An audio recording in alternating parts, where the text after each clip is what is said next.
Welcome one, welcome all to the late night boxing. That was sad, man. On one end, you say at least the dude's okay, but that's got to be rough on him because those weren't just, those were not employees. Those were close friends. Those were guys that, he knew for many, many years. And, they had to have been going pretty fast. When you look at the extent of the damage to the front of the vehicle, they had to have been going pretty fast because it's completely caved in. And it says that they hit something that was stationary, a stand or something, you know? What it do, big king of the Midwest? They had to have been going really fast, you know? You can just see that by the extent of the damage. It's not gonna smash in like that if you're going, 25, 20 miles an hour or something like that. Yeah, he was saved because he was in the back seat. He was in the back seat, whereas the front of the vehicle, I don't know if you guys saw the pictures, but it's pretty bad, pretty bad. And they said that one of the guys that unfortunately passed away, he was completely decapitated. So that's got to be a gruesome image to have burned in your memory. You know what I mean?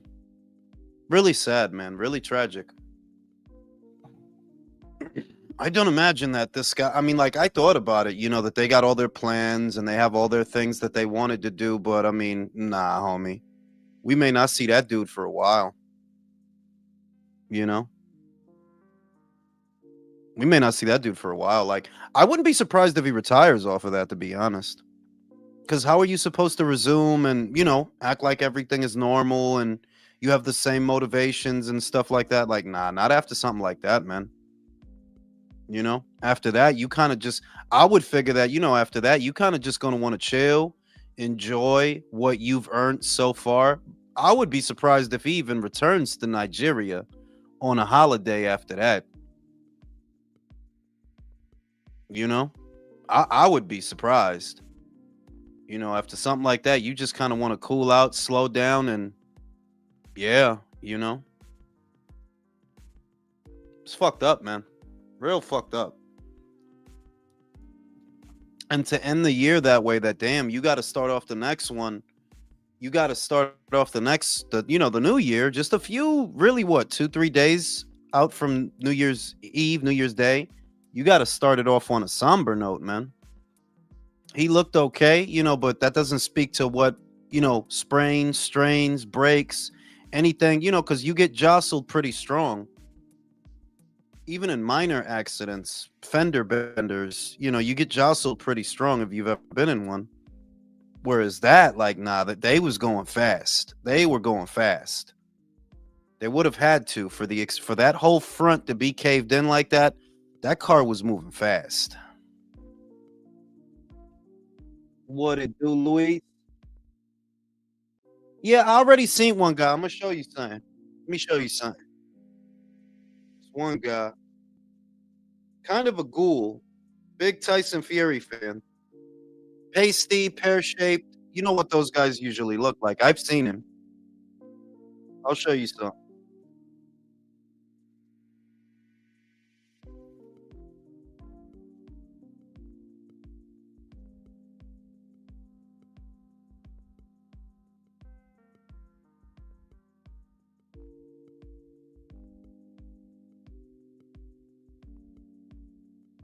This is a guy who goes by the name El Guru.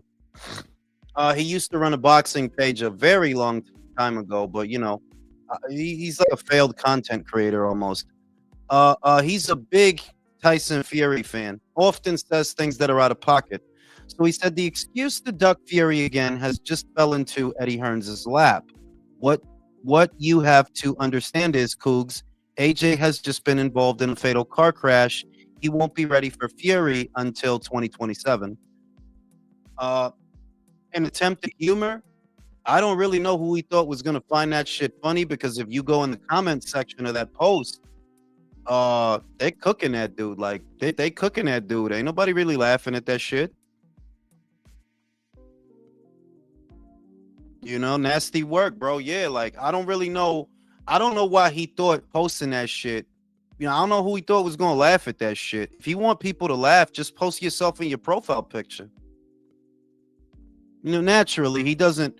Naturally, he doesn't have a real profile picture. But if what you were looking for was a laugh, just post a selfie of yourself. That'll do it. Pasty, pear-shaped guy. You can imagine what he looked like because I seen him. It's a pasty, pear-shaped white guy.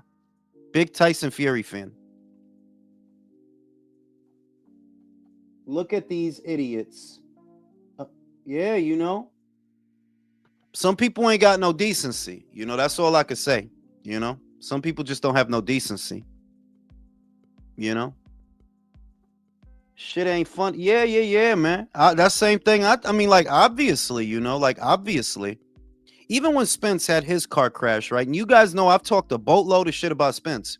But when he had his car crash, like, nah, you did that, it's some shit is serious. You know what I mean? But some folks, like I said, I don't really know who he thought was gonna key off of that shit. If what you really wanted people to do was laugh, just post a picture of yourself with your shirt off. I promise you they'll laugh. You know? And it's not a young dude either, Luis. It's a dude that's older than me. It's not a young dude. I seen what the dude looked like. Apparently he got arrested in the UK for biting somebody. Like he's a social reject. Like you know the type. You know the type. It's a social reject. I seen what the dude looked like. He's a pasty white dude, fat pear-shaped white dude, balding. Shit is crazy. But yeah, off of that, I imagine, he could call it a career off of that. He actually could. I'm pretty sure that pugilism is not on his mind. And it's not going to be for a long time. That is a traumatic experience. Yeah, I seen the academics person. They tried to post that Anthony was in the driver's seat. It's like I don't really know what's wrong with people at the end of the day. To be honest, I don't really know what's wrong with people. I don't know what the point is, and I think that ever since Elon Musk gave people the ability to monetize their Twitter accounts with that blue tick, you have all sorts of ghouls and weirdos and dipshits just doing silly shit, doing childish shit. Like there's an account, Pound for Pound. They posted that, Robert Garcia is trying to get Bam Rodriguez to sign the Zuffa. And somebody shot that shit down quick, like, no, I talked to Robert. This is far from the truth. You could have just asked him what's going on with Bam. But once again, ever since Elon Musk let these idiots and bozos monetize their tweets, they just posting whatever now. They just posting whatever now. It's good and bad because you have legitimate news sources and people posting real stories, real information. But for all of that, you have engagement farmers, which is the equivalent of shock jocks in the previous era. That they just want engagement. You have rage baiters, you have weirdos and racists and all this different shit. So it's like, yeah, you getting real stories from real people, but you're also getting a mountain of bullshit, of just pure bullshit. Virtuoso, what it do? Slide counter, what it do? Post before investigation, post for shock value, while exhibition of no morality. Exactly, Craig. There is no journalism these days. I mean, like, I would go as far as saying that journalism is a dying practice and a dying medium because now nobody cares if a story is true so long as everybody reacts to it fast enough that you can make some money. That's where it's at. That's where it's at on YouTube. That's where it's at on Twitter and social media as a whole. And that's even where it's at when it comes to news periodicals and what are supposed to be news sources. Nobody cares if a story is true anymore. You'll find out if it's true or not in 2 or 3 days. For now, let's publish this bullshit so we can make money off the people that react to it. Make money off the knee-jerk reactions. You know? Because that's where a lot of shit is at. It's not even like it's just social media. A lot of the news sites, a lot of the news networks, what were once trusted sources of information for the public, they're bought. You know, they all have their ulterior motives and their agendas and their political parties and so on and so forth, people that they lobby for. It's very hard to distinguish real news from fake news these days. It actually is, because a lot of news sources are bought. You know, a lot of them. You know, terrible business, man. Terrible business. But yeah, man, I wouldn't be surprised if that dude retire, to be real with y'all. And maybe he should. Maybe he should. You know? How could you get in the right headspace after that? That aligns your perspective about how fragile life is. Is any of this shit really important? Is it? It's hard to fight for things, to fight with intensity and conviction after some shit like that. They're like, you know what? Beating this guy really ain't that important. This event, this stuff is really not that important. Shout out to El Cagón. Boxing ego. Yeah, nah, he ain't no journalist, bro. Like, that dude is just a homosexual. You know? I would argue that he's more the post, even though he's old, he's not a young guy. But I would argue that he's the poster child for the kind of nonsense you find on social media. A lot of it is nonsense for the sake of nonsense. I would argue that illegitimate sources of information get more clicks and more views than legitimate sources of information just because of the shock value. A guy making up salacious headlines and salacious stories is going to get better metrics than people who report the news as it is, because the news as it is often mundane. It's not this crazy shit they make it out to be, you know? But that is the digital age. That's the common practice. Yeah, right, Socio? How could you get motivated? How is anything gonna mean anything after that? You know what I mean? How you gonna get motivated to do something that may seem like a triviality in hindsight of what you just experienced? None of that shit is gonna seem important.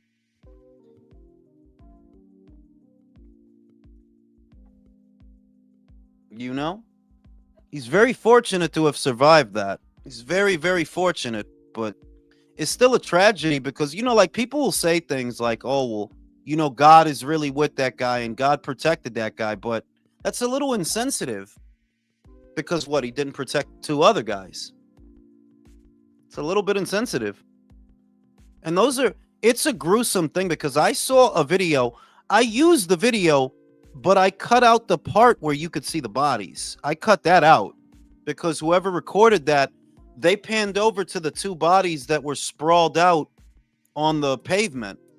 You know, they had pulled them out of the wreckage. And one of them, you know, their head was missing. Very horrible stuff, man. Just horrible, bro.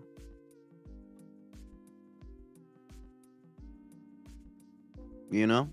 But what are you supposed to say? I would be surprised if that guy fights again. I really would. I would be surprised.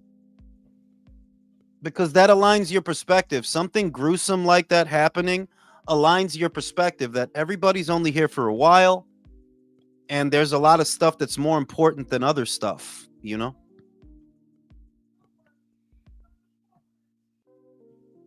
I don't think he watched it, Mr. T. I think it all happens. I think it all would have happened too fast for him to process what happened in the moment. I think it would have happened way too fast. Virtuoso said, I kind of want him to fight one more time late next year to unleash the trauma on Fury. I mean, that would be nice, bro. But like I said, to get motivated, not a lot of shit is not going to seem important after something like that. You know? Damn. I didn't see that video you were talking about being decapitated, bro. Yeah, one of the guys. I have the video in my gallery. Um, and in the video, very briefly, the guy pans over after he pans over from AJ over to the sidewalk. There's two bodies in the street, and you got to pause it to catch it. You got to pause it. One of the guys got decapitated. Oh, man. Man, Yeah. AJ's got to retire after this. I mean, his mind will never be right again to be in a boxing ring. Yeah, how I could mean, it, bro? Like, And how and could it? he made a pretty good decent amount with Jake, right?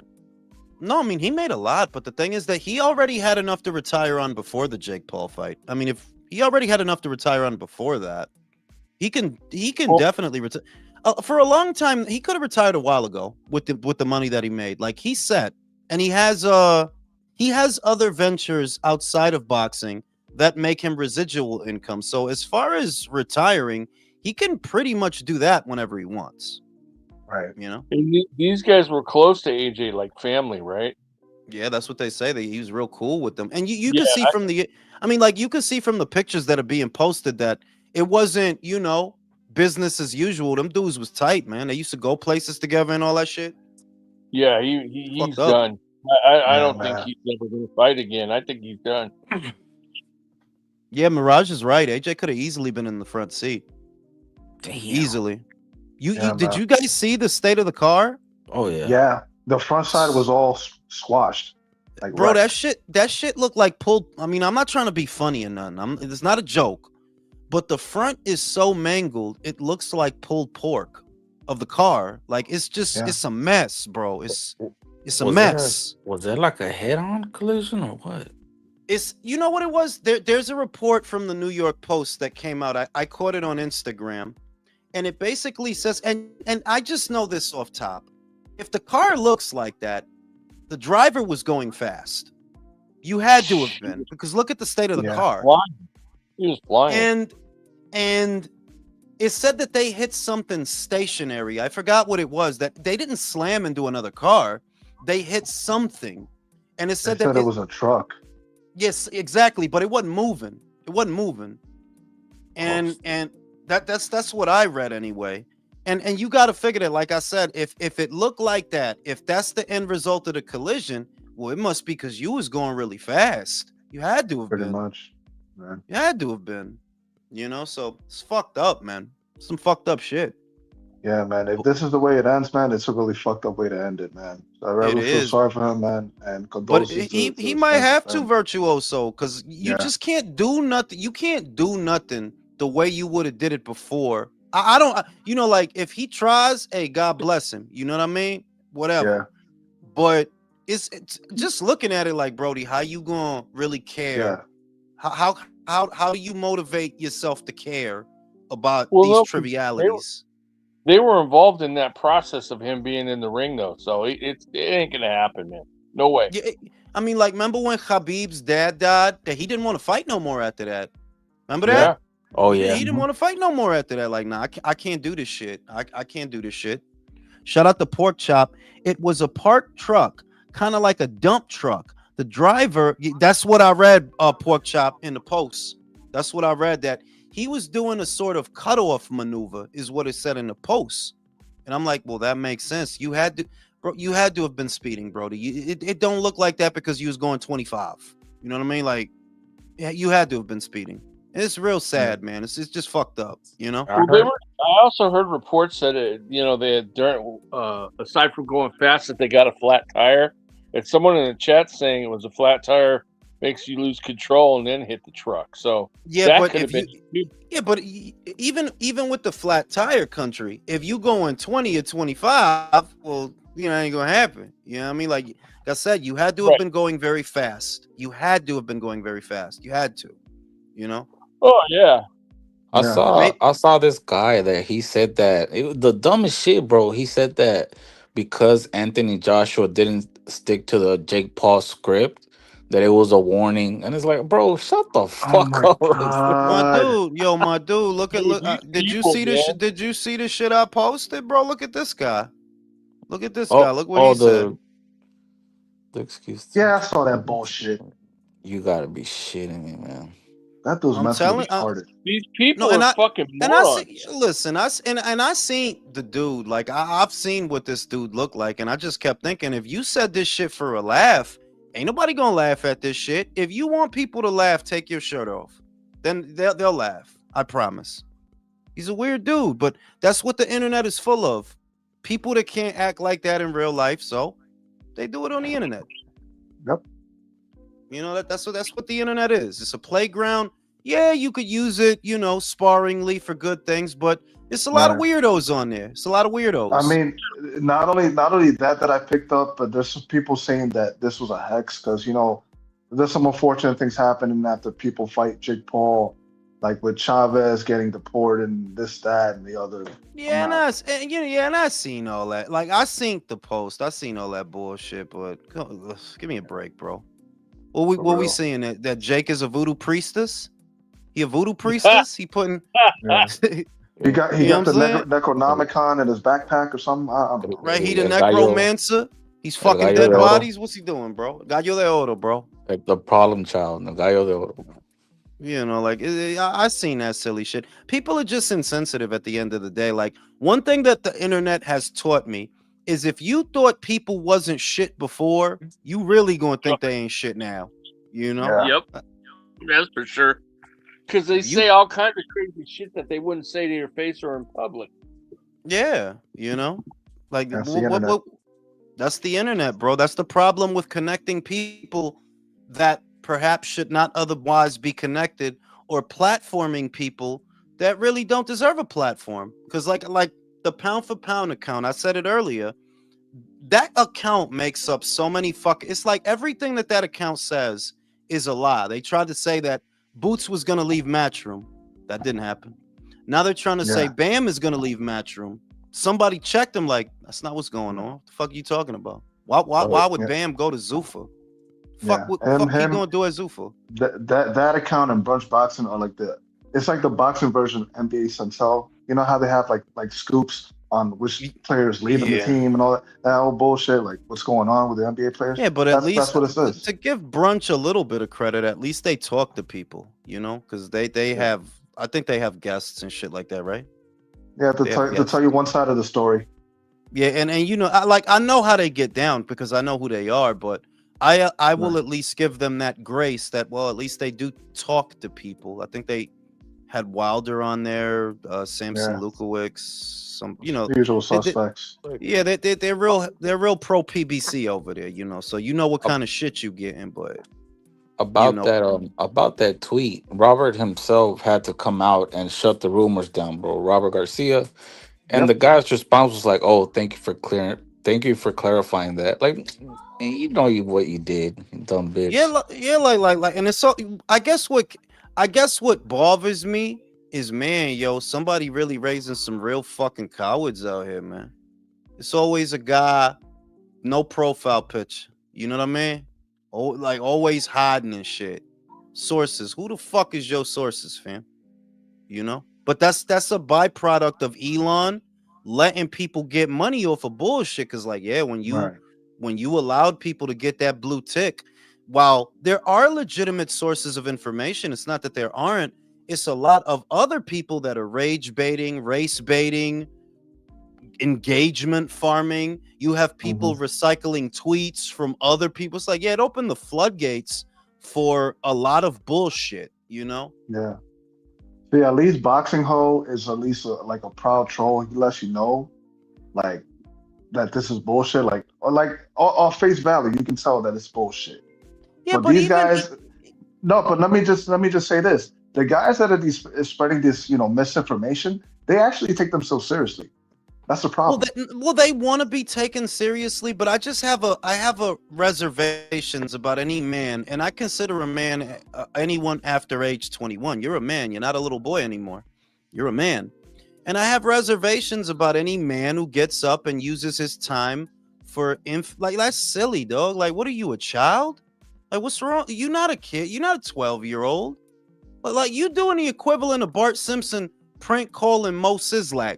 It's like, you don't Yeah. feel embarrassed that this is what you do? I mean, and I guess not. People are shameless. Because I would be fucking embarrassed that this is what you're doing with your time. You're not doing nothing for real. This is what you're doing with your time. Wow. Okay. Have at 'em, cowboy. Shit is crazy, man. Crazy shit. But yeah, I'm pretty sure that Bam, I didn't spend a lot of time on it because it seems like common sense to me. I'm pretty sure that Bam will re-sign to Matchroom. Why wouldn't he? You were nothing before Matchroom. Everything you got now, and anybody that knows you, is as a result of Matchroom investing in you. Why wouldn't you re-sign to them? And who else in the game, especially in this part of the world, has any stake in the lower weights? They don't give a shit about them divisions. Not in America. Yeah. Matchroom does. So, why wouldn't you? It's not like it stops you from going to a turkey show or maybe working with Mr. Ohashi, even though you haven't worked with Mr. Ohashi in a very long time. So I don't think that would be a priority. But it just doesn't stop you from doing anything, signing to Matchroom. So I don't see why he wouldn't. Like, you with Matchroom in your back pocket, you could fight in Australia, you could fight in the UK, you could fight in America, Milan, you could fight in Saudi. Japan. I just don't see why Japan. I don't see why you wouldn't re-sign to them. Nobody else is going to give them a better deal. I mean, they're not. You're right. Yeah. Now refresh my memory. I'm sorry to cut you off, country, but like, didn't Bam used to be on a Top Rank show before Matchroom? No, he boxed on a show, but they didn't give him a deal. He did box on. It's like they used him. You know what I mean? Like they used him on a show, but they didn't give him a deal. And they're always harping about that. Back in the day, nobody wanted to give him a deal. Right. He did work. He did go out to Japan, fight for Taken, and he still kind of has ties to Taken. But it's like everywhere you are right now is what Matchroom did. Everywhere you are right, like that was them. Right. They the ones who and ain't nobody gonna push you like they put they're not gonna push you like they push you. Like crazy. When I heard that he used to be on the Top Rank show, I'm like, yo. So let me get this straight. They had this guy on, but kept Gabe Flores around. Okay. Right. And he was on a Top Rank show like Keyshawn was on a Matchroom show. You know what I mean? Like it was kind of like that. Like they had you for a little bit, and then you got up out of there. Yeah. They didn't want to keep you. Flores caught a shot, man. God. It's like Kobe. It's like Kobe when he got drafted by the Hornets. Yeah. Fucking Jordan playing for the Wizards. It's like that happened, but. That happened, but Yeah. Who was it? Didn't Brett Favre go to the Jets for a little while towards the end? Yeah. it's like that. It's like that. Like he did that. He did that. Nah, before the Green Bay Packers were the life, bro, he used to play for the Falcons. One season, his rookie year. Shit. Yeah, exactly. It's like that. Like that happened, but it didn't last long. So I'm fairly confident that he will re-sign to Matchroom. Fucking Hitchens woke up and smelt the mediocrity. Brody, nobody give a fuck about you, bro. You free agent. Well, what the fuck? That's like that. That is a cold splash of water in your face, bro. Like, Brody, nobody gives a fuck if you go free agent or not. Look at Edgar. You want to be a free agent. Now Resendiz might beat your motherfucking ass. Look. Because that's who they saying he about to fight. Resendiz. Like, all right, go ahead. That dude go. That on a PBC show is what they saying. That's a good fight. That's a good ass whooping. Yeah, you're basically bro. You're an accessory to a step-up fight, bro. That's what you are, man. And you figure if you stay with Matchroom, they'll get you, some more guys for you to beat up till they could find somebody to feed you to. Like if he would have re-signed to Matchroom, I figure okay, they're gonna try to build the Pacheco fight, so they'll probably get you one or two bums en route to the Pacheco fight. The way you doing it. You got your ass beat by Hamza. Now you about to get your ass beat by Resendiz, basically, because you want to be free. So go be free, bro. But Hitchens, he woke up and smelt the mediocrity. Like, you better go back to Matchroom, homeboy. Nobody give a fuck about your ass. You from Brooklyn, so fucking what? Who cares? Literally, motherfucker. Shushu is from Brooklyn. He knows better. And the other shit is that's another motherfucking career that I just don't give a fuck about. I'm just waiting for you to drop that belt so somebody exciting could pick it up. I don't give a fuck about your career, bro. Because of how you fight. How you fight is everything. And it, needs to be more emphasis on that you can have a belt. A lot of guys got belts, but nobody give a fuck about your ass, man. Because you don't want to fight. Left him at PBC Island. You don't want to fight the people that I want to see you fight. So how can I give a fuck? You're not gonna fight Gary. You're not gonna fight Subriel. So who cares if you got a belt? You ain't doing nothing with it. What you did with it? You defended it against George. Ooh, George of the Vegemite. Fuck out of here, bro. Fuck out of here. So he went back over there. So you gotta figure Eddie gonna find him some bums. You gonna find him some bums for the meantime. Yo, him and Keith Connolly came back on their hands and knees. For real. But Wash your car ready. Go ahead. Go ahead. It's like, damn, what can you do with Hitchens, bro? Like, I mean, is he gonna fight Antoine Russell? I would say that the reason that we have situations like Hitchens is because there's not somebody cracking the whip and saying, you need to fight Gary Russell. It's not like there's no fight that he could be in that we would watch. No, there's fights, but he doesn't want to do it.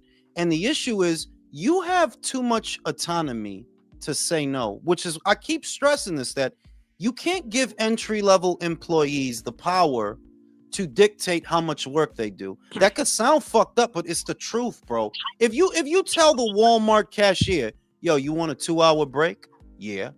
You want to go home early with full pay? Yeah. You want weekends off? Yeah. And holidays? Yeah. If you let them have it their way, no work will get done. No work. Exactly. So let the fighter decide if he can have good, easy fights or hard fights. What you think they're gonna say? Yeah. Yo, can I answer Undefeated's question? Wait, go ahead. I was about to say something. Go ahead, Undefeated. No, go ahead, bro. Go ahed, Bertrosa. Okay, you know what you do with Richards and Hitchens? Valet parking outside of MSG. There you go. God damn. He need to be on 4 Deuce with the squeegee and a rag. That's what he need to do. Do the windshields, bro. Was that thing where they dance on the trains in New York? He probably used to do that shit too, Hitchens. He from Brooklyn. It's showtime. It's showtime. Oh God! Time to put the earbuds on high volume. With the IBF belt around him and shit. You know what I'm saying? Oh shit! God. But yeah, it's and there's a lot of situations like that it's not that there's nothing for Hitchens to do. It's that he has too much autonomy to say no. And while you're saying no, Matchroom is going to try to find somebody for you to fight, and that's not free. They're going to put you on a show, and they're going to build a show around it, which costs money, where no, you shouldn't have the autonomy to dictate. I'm sorry, because it's not your money that pays for the fights. And that's what I think is lost on a lot of this, that people tend to forget that without the promoter, there ain't no fights. It's the promoter that puts it all together. It's the budget that the promoter gets from the platform. And I feel that the promoter should have more autonomy. I don't care how that shit sounds. Why you think boxing is fucked up now? These boxers got too much autonomy to waste time, to waste money, because if you let them dictate it, oh yeah, I want the most money for the least risk. Pretty much. Well, that's why I blame Floyd all the time, because I feel like a lot of this started with him. Exactly. I could pick and shoot who we want because I earned the right. No. And country, I would agree that it kind started is rough, but it's that is who they're trying to be like. Except I'm gonna give him his grace that, well, he earned that. He did. Yeah, he did. He earned it because look at, he won the fights and he made the money. He earned that. But why does a Hitchens think that? Why does a Berlanga think that? Why does a Haney the problem with him earning that is that it set a bad precedent, and now look at what we're stuck with today. Because everybody's it's more like they're cherry picking what they want. Because Rolly, for example, doesn't want to fight Devin, and he probably doesn't want to fight Crocker, and he probably don't. You want to fight an old ass Manny Pacquiao? And Floyd did fight the people of his era. It's just a question of when he fought them, but he did fight the people of his era, and the pay-per-views did do well. So when you say that fighter earned the right to decide, yeah, he did, but not Rolly, not Edgar, not Hitchin. Like, fuck is wrong with y'all? What? You need to go fight that Puerto Rican. Whoever win, Dalton Smith or Subriel, that should be the only fight that Matchroom tries to make. Like, yeah, like, we'll work with you, Hitchens, but we ain't got a bunch of George Cambososes out here for you to fight. We don't. We need real fights desperately, you know? Yeah, and Eddie doesn't have a good record of, how can I say it? He has a record of taking fighters home and not doing good. Like Montana Love, for example. Yeah. Really, bro. Really. Well, for the Fucking Mont- he drunk the Kool because Montana beat a shot Barenchik. Eddie drunk the Kool-Aid. Remember, he fought Ivan Barenchik and he knocked him out. But that was after Zepeda beat the shit out of Barenchik. Like, bro, that dude was shot. Montana Love ain't nice. Ivan is just shot. You know? And he signed him right after that. It was like, that was a waste of fucking time. He gave Regis a hometown fight too, right? Yeah, he gave him a homecoming. That was with the Puerto Rican that made him look bad. Yeah. It's like, yeah, come on, Eddie. Don't do that no more, bro. Don't do that. No, but I mean, when he did it for Boots, it worked out. Oh yeah, it did. When he did it for Hitchens, it did work out. It did. It didn't work out the first time he did it for Katie, but it did work out the second. She beat Chantel. It don't always go wrong, is what I'm saying. It don't always go wrong, but it's just that guy like Hitchens, you gotta be real with a guy like that. That look, I don't know what you think gonna happen, but if we gonna keep putting up money for your fights, we want certain fights. We don't got 3-4 George Cambososes out here for you to fight. You know, we don't. We need you to either fight that Puerto Rican or go fight Gary. And if you're not trying to do that, hey, best wishes, bro. I hope for the best. But we ain't got money to be wasting on bullshit. We don't need Hitchens versus Josh Padley. We don't need that. Fuck we gonna do with that? Yeah, at some point you gotta look at Turkey and blame him too, bro. Because imagine if Turkey would have picked up Hitchens, like, yeah, you a Riyadh season fighter now. Like, boy. Turkey God, not man. dumb, bro. Turkey not dumb. When he achieved free agency, the first shit Turkey said is, the only way I'll work with him is through Eddie. He said that. Well, I mean, the ones that did get away with it was Shakur and Haney, right? Yeah, they got away with that shit. I wish they'd be like, okay, you gotta sign to Eddie now, because if not, they're gonna do whatever they want. Like, no, it's more that, look, you gotta give Shakur grace because he fought Zepeda. You know, like, I know you like to bring him up, but Shakur, I don't file Shakur in the same cabinet as Devin.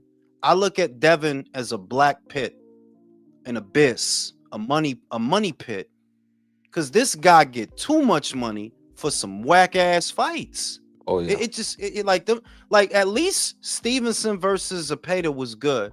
At least Padley and Yoshino ended in a knockout. I'm like, you kind of boring, but but Devin, bro, look at what they paying this dude, and look at what we watching. It's like, yo, this shit is ass, bro. I ain't gonna do the hipster thing. No, this shit is ass. I don't want to watch this shit. I'm not interested in nothing you doing, Devin. Just keeping it real. You could be accomplished. You could win all the belts. You could win the Space Mountain belt, the Cosmic belt, the Conveyor belt, all the belts. I don't want to watch nothing you doing, bro. Nothing you could do would make me. Nothing you could do. Nothing you could do would make me. You know what's funny, Jules? BDA boxing. He calls that the American Slick Style, and that's an acronym. You know what it stands for? What is it? American Slick Style. The American Slick Style, yo. damn. But is it the American? Yo, listen, is it the American Slick Style? Because you know Scott Nicholson fight like that, and Jack Catterall fight like that. That's how they the fight. Australian Slick Style. There you go. Oh shit! Oh shit! More ass. Oh did you guys shit! see that post where allegedly Shakur was bashing on Inui? Was that like recent or was that an old post? I don't know. Did he? What did he say? He was just saying like Inui fought like like nobodies and all this other shit on and I believe I saw it on X and it was just like, well, wait a minute, Shakur, you really haven't fought anybody compared to Inui, Yeah, I was gonna say that Donaire, that one win over Donaire is better than anything on Shakur's resume. Fuck, we gonna hold up to Donaire? What, Nicotila? Nah, Oscar Edwin De Los Valdez. Santos. Nah, Jamel Herring, Ignacio. Ryan. Oscar Valdez. I'm sick of when Americans. No. One thing I'm gonna say is I'm sick of Americans playing this game like they out here all like y'all not fighting nobody. Not like that. Not like that. Like I like Ino's resume way more than y'all shit. Like yeah, like way more than y'all shit. Brody, your best wins is what? Valdez, and Herring. Oh, and I ain't gonna blow that Zepeda shit out of proportion. Like he's a contender, bro. Relax. He's a contender. But Jules, at the same time, though, he looks like a hoe after that fight, crying about, "Oh, I don't want to go through too many more of those again." Yeah, apparently, and the said shit it is on Najee's podcast a month ago is when it was said. and that's the difference between like that's why I don't really got a lot of respect for American fighters anymore. I don't know if y'all noticed.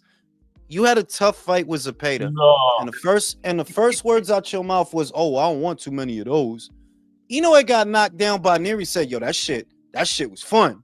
You know what I'm saying? That's literally what he said after the fight. Yeah, that shit. I got caught.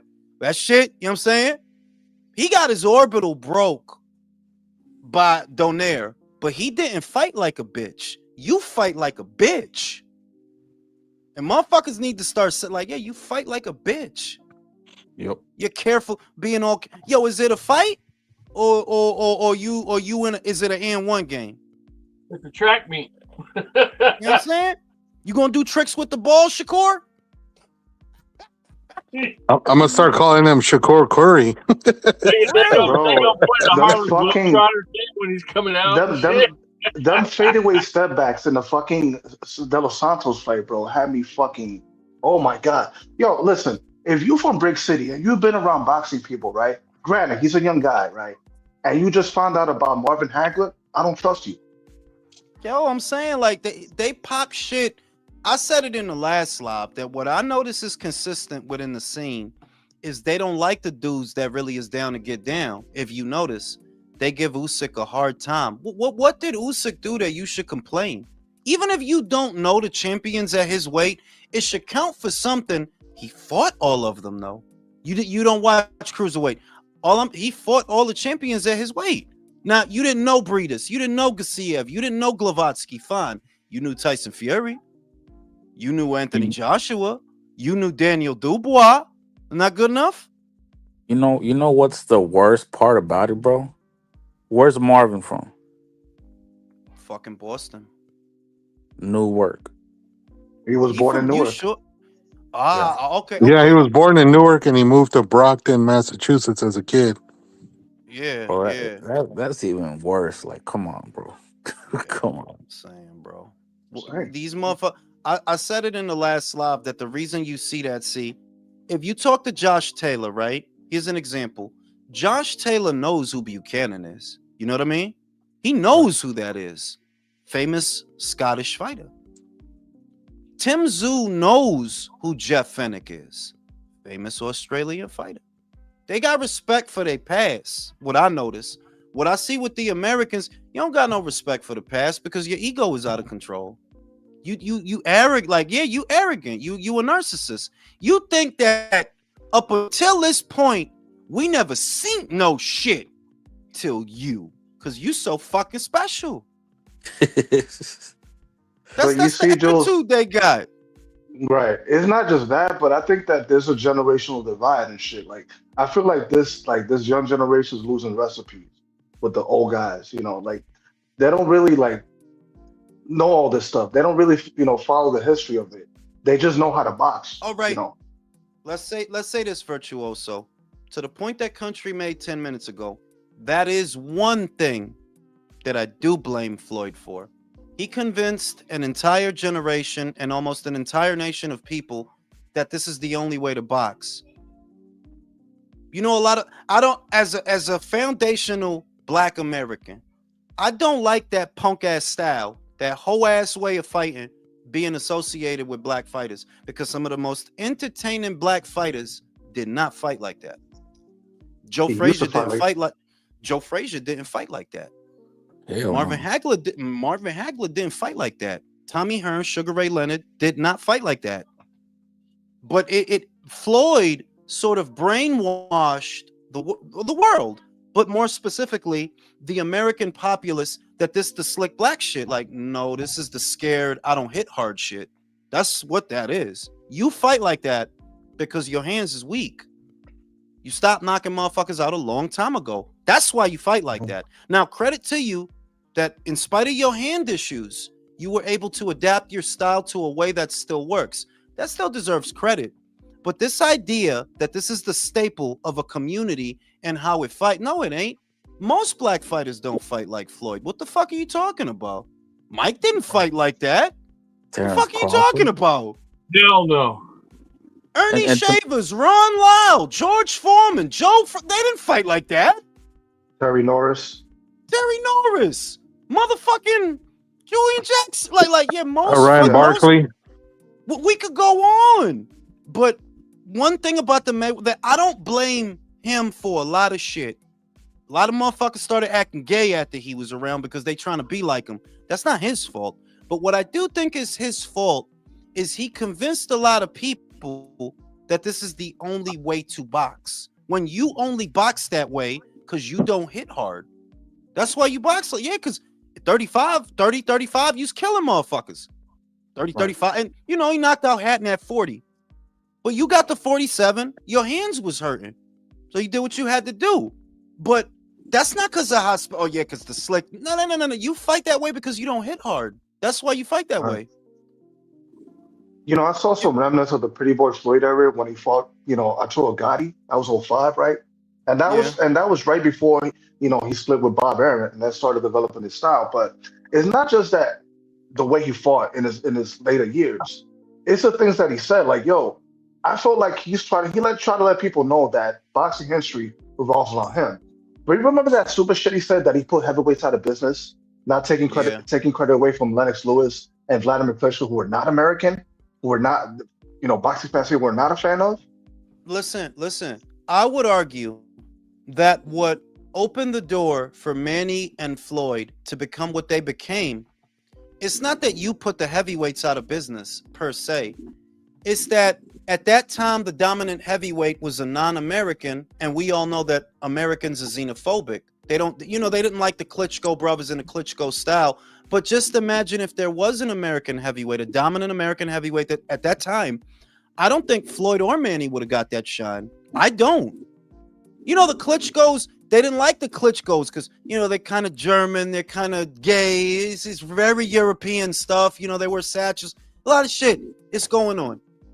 But I would argue that if there were a dominant American heavyweight at that time, Floyd and Manny don't get the shine they got. What made Americans start paying attention to the lower weights is that America's grip on the heavyweight division died down. And it was already dying down when Lennox was coming into it. It was already kind of going away when Lennox came into it. After Tyson fizzles out and all that shit, who did we have? Shannon Briggs, Calvin Brock, Lamont Bruce, Seth Mitchell. Say it again, yo. Seth Mitchell, Chris Arreola. Right? That I would argue that a part of the reason that Americans all of a sudden started paying so much attention to the lower weights is because heavyweight fell off.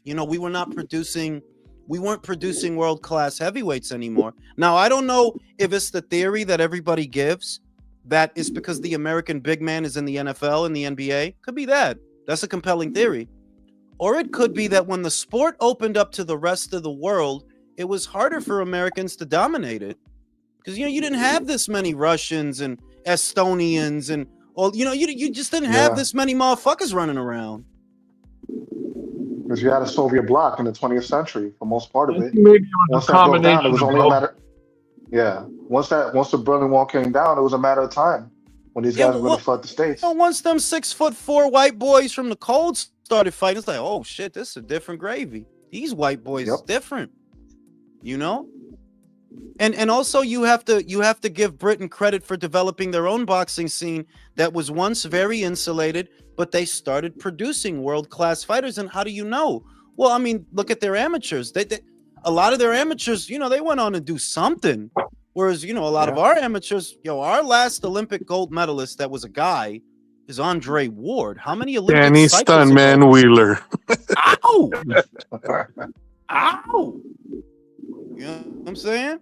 So, What's you know, up, it's a fellas? combination of things. It's a combination of things, but I Yeah. believe that if there were a dominant American heavyweight to take over after the Lewis era, if there were one, I don't think Floyd and Manny would have got the shine they got. You got that shine not because you put the heavyweights out of business, but because heavyweight was already falling off for the Americans. Who was going to take the reins, bro? Chris Bird? Yeah. Like, come on, bro. You know what I'm saying? Calvin Brown. They came at the right time because even give us a top middleweight, Jules, that was knocking motherfuckers out. Americans need a motherfucker that's knocking motherfuckers out. Yeah. You know, like if there were because you know the Roy Jones Jr. era had ended by then. You know, by then Roy was washed. We did. You know, there was guys. You know, Hopkins is around. You know, people around. They doing things. They fighting people. You know, Andre Ward. He's coming around. He's being really fucking boring. Shit like that. But if you had a big man that is knocking motherfuckers out, yeah, I really don't think the Maypac thing even takes off the ground. Like, nah, I don't think it would have took off. A part of the reason it took off, you got to admit, Manny was fucking people up. Who's this little Asian man that keep fucking people up, right? That was he had a mystique. He prayed to God, but he talked real thought. I'm on Paca. I pray God. I love hookah. He loves the hookers. You No. forgot, Jules. He was doing blow. He was doing blow and fornicating with whores. He was doing blow off of or in Bible scriptures. He's sniffing lines off of the Proverbs. He loves God. He loves coke. He loves hookers. He's everybody. Jewel, I call didn't that you a ever see restoration. that Jimmy Kimmel? Didn't you ever see the Jimmy Kimmel interview where he said, he's all, so let me get this straight. He's all, when you were drinking, smoking, and cockfighting, you were on top of the world. But as soon as you found religion and gave up drinking, smoking, and cockfighting, you lost. So shouldn't you go back to drinking, smoking, and cockfighting? Bro, isn't that the same shit with Metallica? When Chris Hatfield had an alcohol problem, they was making a best shit. But when when he started drinking O'Doul's, oh shit. When he drank Cracking Sharps? music, bro. What did Brian? Yo, what did Brian from Family Guy said? You mean James Hetfield? James Yeah. Hetfield, Okay, my country, fault. yes, country, No yes, joke, no country. soul. Fuck. Fucking hall monitor. Hey, Fuck you, Drew. Nobody even talked to you, man. So shut your ass up. It's the truth, Fuck. though. When he was an alcoholic and praying, My name is and he's Drew, and I'm praying. a fucking dork. Okay, shut the fuck up. When he's drinking alcohol and he's praying to Satan and he's going fucking crazy, the music is nuts, bro. Classic shit. You drink one fucking O'Doul's and it all goes out the fucking window, bro. Trash. Hot trash. Saying so. Yeah, man, he should have stuck with the blow. No, Should've they stuck got with the lucky blow. though, Jules, because every era of the small guys, the cash cow usually is a pretty boy that does blow. Oscar, and before Yeah. Oscar was Sugar Ray Leonard.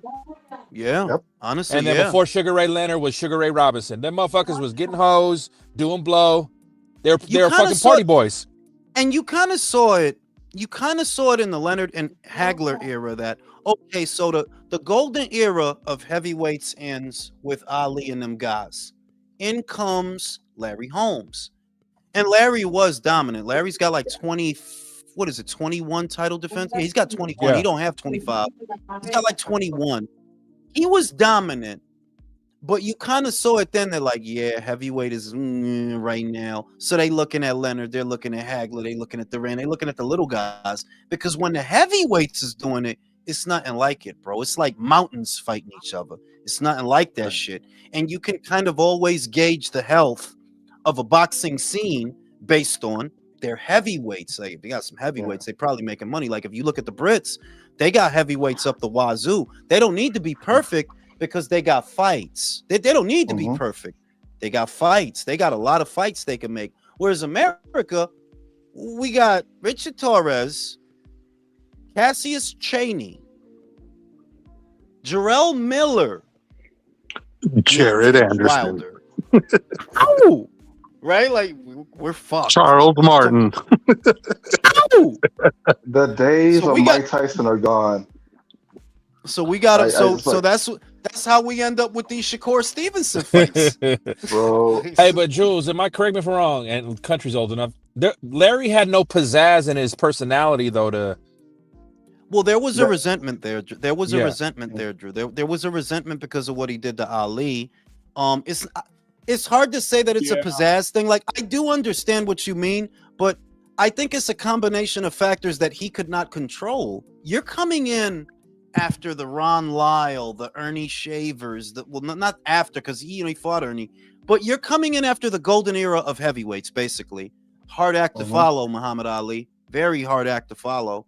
It doesn't help that you beat him up either. You beat him up and people didn't like you for that, Not only did he have backlash from the Ali thing, but he also openly attacked Rocky Marciano, which really didn't. Yes, sit that well didn't with a help lot of it. That didn't help it. And the mob had to screw him over with the fucking two Spinks fights. But yo, I had to bring up Mike Tyson. Yeah. I had to bring up Mike Tyson because he's an outlier. The guy's short, but to me, Mike Tyson was that crackhead in the mid '80s that really woke up America from He the. fought like a really motivated crackhead, like Yep. like a real. But I'll say that, because the Larry Holmes era of heavyweights, it is kind of forgettable. Like, Yeah. But that Tyson era, Tyson brings it back to the heavyweight division. He brings it back, and when he did, bro, there was nothing else. There was Mike, and then there was Mike Tyson. And then there was Kid. That's all anybody was talking about. Is Mike. All this other shit is the appetizer for the Tyson shit because everybody was going nuts over the guy. And that's another example of how when the heavyweights are doing it, it's really nothing like it, bro. Like, when heavyweights do it, it's nothing like that shit. Jules, I mean, what other boxer like- gets his own video game, Jules? Well, they did give Evander one, but nobody bought that shit. Nobody. But do you even think, Jules, that if you put Wilder in the same era of Floyd and Manny with those knockouts, he gets all the attention too? Then, yes, believe it or not, yes. The question with Wilder is, okay, you drop him in that era after the Klitschko era. If he's knocking bums out, like, okay, you got to feed him those bums, though. The only way this works is if you give him that diet of those 32 bums that he fought for 7 years, because the Klitschko era was more competitive than it's given credit for. The remnants of that era lasted into the next one. Povetkin, Pulev, and these guys, like, they was still beating people. Old as dog dick, still beating people. Povetkin was not a young man when he knocked out Dillian White. Like, nah, he's already kind of old, but he still knocked motherfuckers out. So the shit is, if you drop Wilder in that era, could he dominate the attention with the knockouts that he got?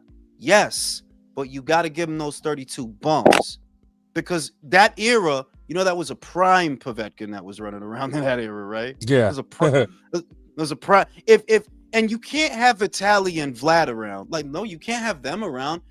They're gonna fight Wilder. Like, Vitaly would have raped Wilder and went in his pockets, bro. Like, so they can't be in a division they can't be in a division. Maybe you could have a super fight with Chris Areola, Samuel Peter. You could fight Samuel Peter.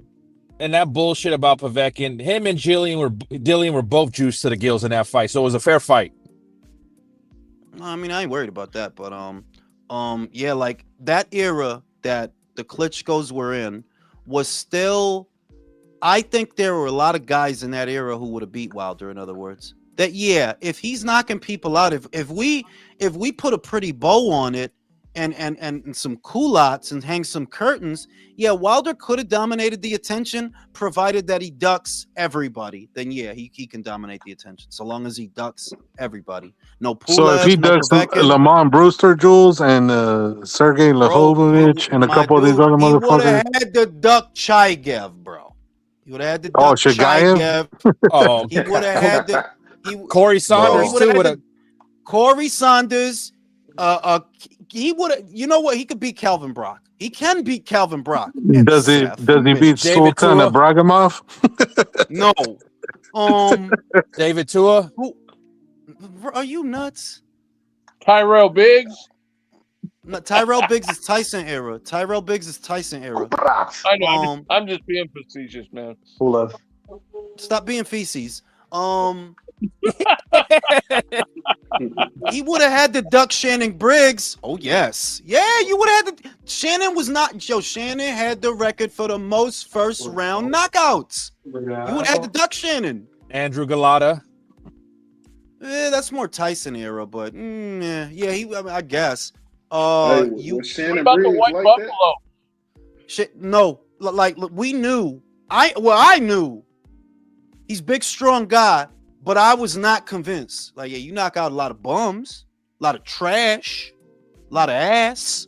But when you compare, like, always remember, Shannon came up in a much more competitive era of heavyweights than Wilder did. Wilder skipped arguably 2 eras of heavyweights because he's not from the AJ era. I always stress that Wilder is not an AJ era fighter. He's a Klitschko era fighter. He debuted in 2008.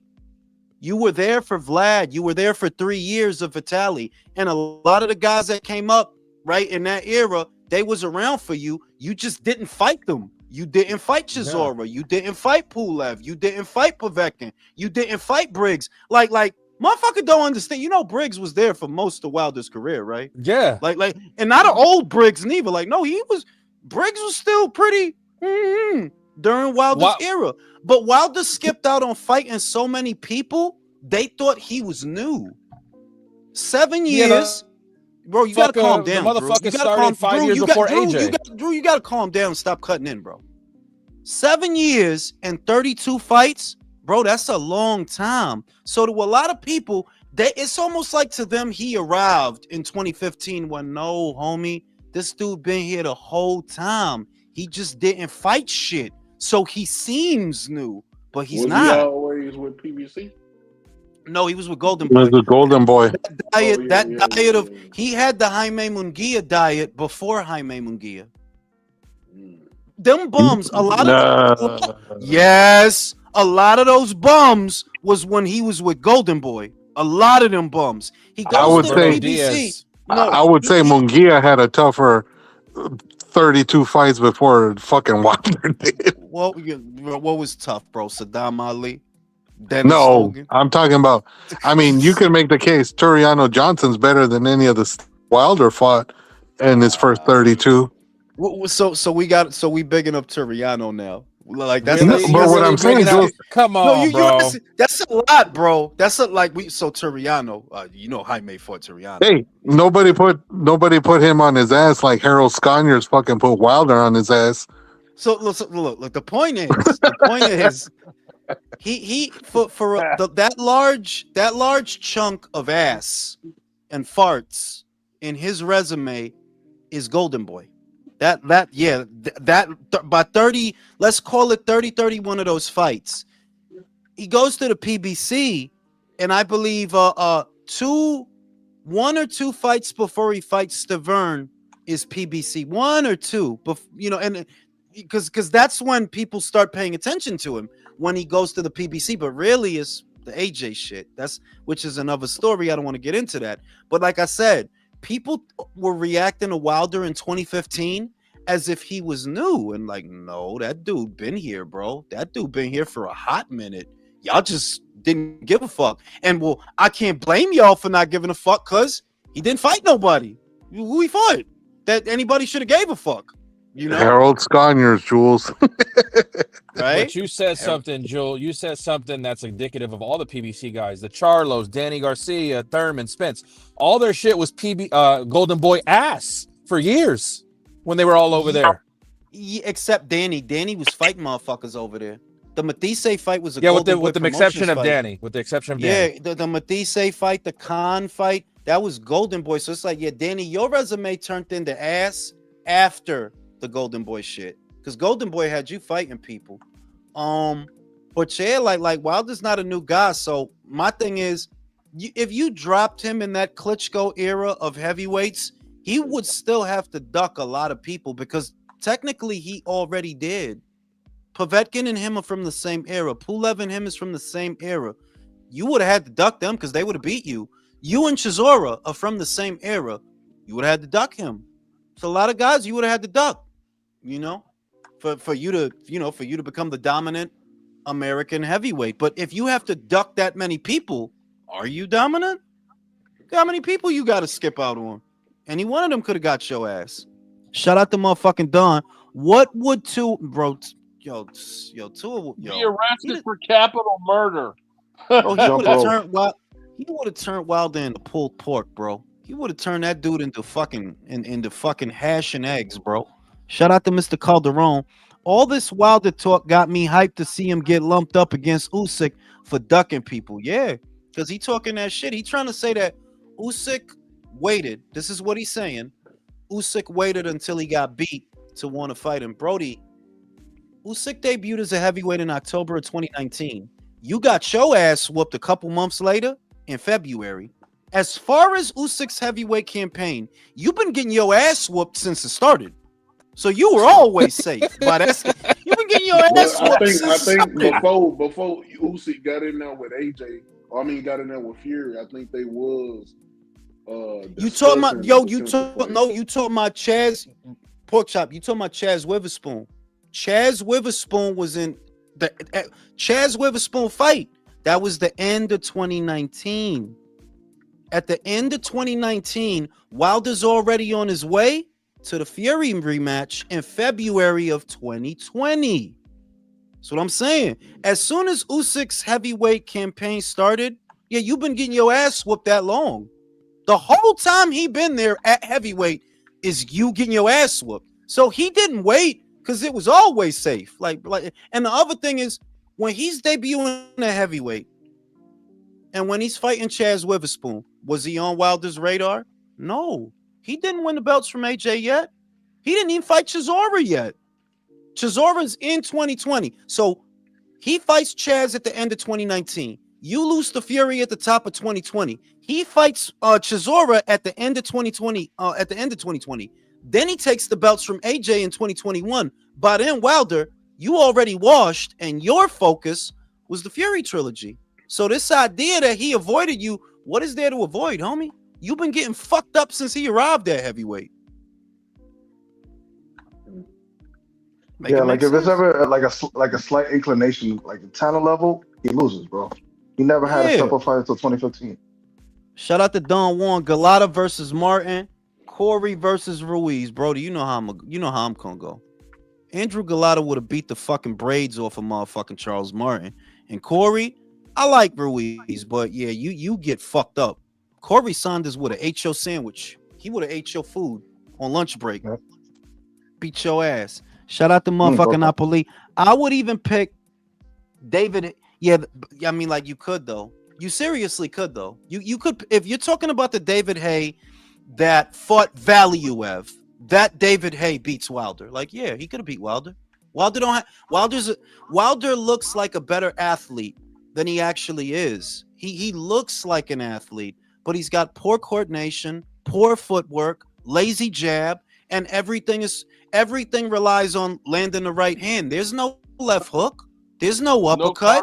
He barely got any cardio. The other thing, like, he looked like he in shape, but what Mark Breland said, he don't do road work, he don't skip rope, he don't do nothing for his cardio. Because you don't even hit the bag. I gotta do that because I'm gonna knock the dude out.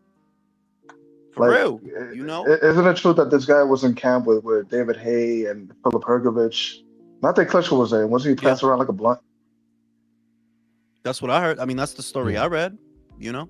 And we saw, I mean, like the sparring footage with Hay is available. That yes, Hay was lighting his ass up because Hay was doing Hay. I never liked the way that David Hay fought personally. He jumps too much. He just jumps too much. But his style, where he was, and you can see it in the sparring session, he's weaving under the hooks, he's coming over the top with the looping shots, he's leaping with. It's like, yeah, like Wilder didn't have nothing for a guy like that. That's why I think Povetkin would have beat him. Povetkin with that peekaboo, Povetkin was like a Russian Tyson, mid guard, peekaboo guard, bobbing, weaving, slipping, sliding, and coming over the top with either the left hook or the uppercut up the middle. Like, yeah, he would have beat the shit out of Wilder. Inside his punching range. The shit and the piss. So yeah, Wilder would have had to duck a lot of people to be successful, even in the Klitschko era. Forget about the era before that. You don't do nothing in the era before that. But in the Klitschko era, you would still have to duck a lot to avoid getting found out. You know, you would have to. I know I came in late, fellas, but I wouldn't be mad if AJ don't ever fight again. He's gonna go through a lot of shit with this today, bro. It fucking sucks. Mm-hmm. His mind's never going to be right again to be back in the ring. For real.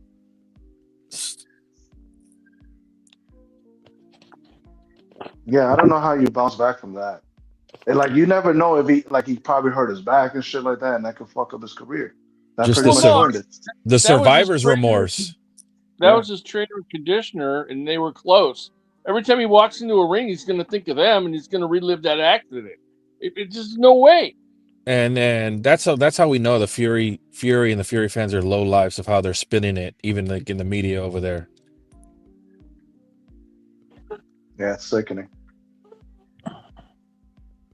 Well, why are you surprised? Fury's always been a dickhead. You knew he was going to do some shit like that. A low life. Yeah. Wait, did Fury say something or just a fan? No, one of the media outlets that follows Fury was like, "Oh, well, now Eddie Hearn has a perfect excuse for AJ to duck Fury again." Oh Lord. The man's fucking friends. The man's head was split in half with his brain splatter on the fucking pavement. I mean, bro, you saw how that car was wrecked? Like this, and those are two big motherfuckers. Like there's no room in that front car after it got wrecked. Nah, they got squashed. I'm just glad being in the car and seeing that happen right in front of you. Fuck. I don't even think it registered to him while he was there. He was discombobulated and like all that shit's gonna hit him. It's hitting him now. Yeah, I wouldn't be able to function. I would not. If I went through that, I'd be like fucking. Fuck. Because on the one hand, you're grateful you're alive. Like fuck, I was blessed. Like look at just that realization, but then like fuck, I survived and my fucking friends died. It's like fuck. Yeah, man. It's a paradox of shit. His life is never going to be the same. Do you think that he'll feel guilty because they died and he didn't? It's called survivor's remorse. Absolutely. Yeah, that's possible. Yeah, there's going to be some of that for sure, country. That's a very common human feeling or emotion, man. And like, I could. You're grateful. You're grateful to be alive, but then you're like, "Fuck! I brought my buddies over here. It was my idea. They came to see my family, and we came to hang out and all that shit. All of it." Is he going to blame himself? You know? Oh man. Yeah. I don't know, man. Yeah, he'll never. If he goes back into a boxing ring, he's going to lose. Because his mind won't be right. The best thing he does have going for him, I know this is down the line, is that he started camp with Usyk. Like he moved to that camp with them. If anybody can, rub off on him, just the discipline and the mindset, that's a good place to be with that guy. Yeah, because that's somebody who's seen some bloodshed. Because that dude was over in Ukraine, and he's seen people that he probably knew get blown up to bits by the Russians and all that shit. So. With his, idea to cope with the loss, I think it's good that he beats around a person like that, and one that's also supportive of him because he actually did, send his condolences to him over Instagram and shit. They're close, they're bros, like Yeah, man. I just feel for the guy, man. I hope he fights peace. Yeah. Why does everybody think that Bam Rodriguez can go up to 122 right now and knock the dude out that Junto went 12 rounds with? No. No, he don't even can't. fight like that. Whoever said that is fucking nuts. I It's mean, all the Bam fucking fans that are zealots. yeah, but Junto fucking has one tough fight night. Now he's washed. Mexican Harry Potter is limited as far as his size. He ain't gonna be able to go up to 22. Nah. Harry Potter. Damn, y'all don't think he can go up to 22? That's not what he said. I'm saying he can't go up there and wash him like they're saying. Like he's already small for 118. Yeah, that's what I'm 122. saying. 122. That's too big for a guy who's 5'3". I mean, if he goes up to that, is he going to even have any power like he does at 118? No, he's That's at the burning 15 still, country. We don't even That's know where the he has his power. pop. We don't even know But if he has power at wasn't he 118 already yet. at a higher weight before? That's right. I meant Yeah, 115. Excuse me. No, he bounced from 115 to 112. Every time Junto was in his weight class, he went to the weight class below. And when Junto leaves, he goes back up. It's like Friday and Debo. When Smokey's like, when he leave, I'll be talking again. Exactly like that.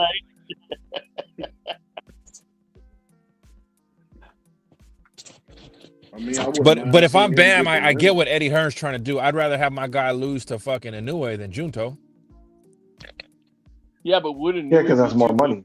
But I mean, it wouldn't really matter which if you get the winner of that matchup. You know, it's both of them would be good. You know, depending on who wins. Yeah, but would Inui be too big for him though?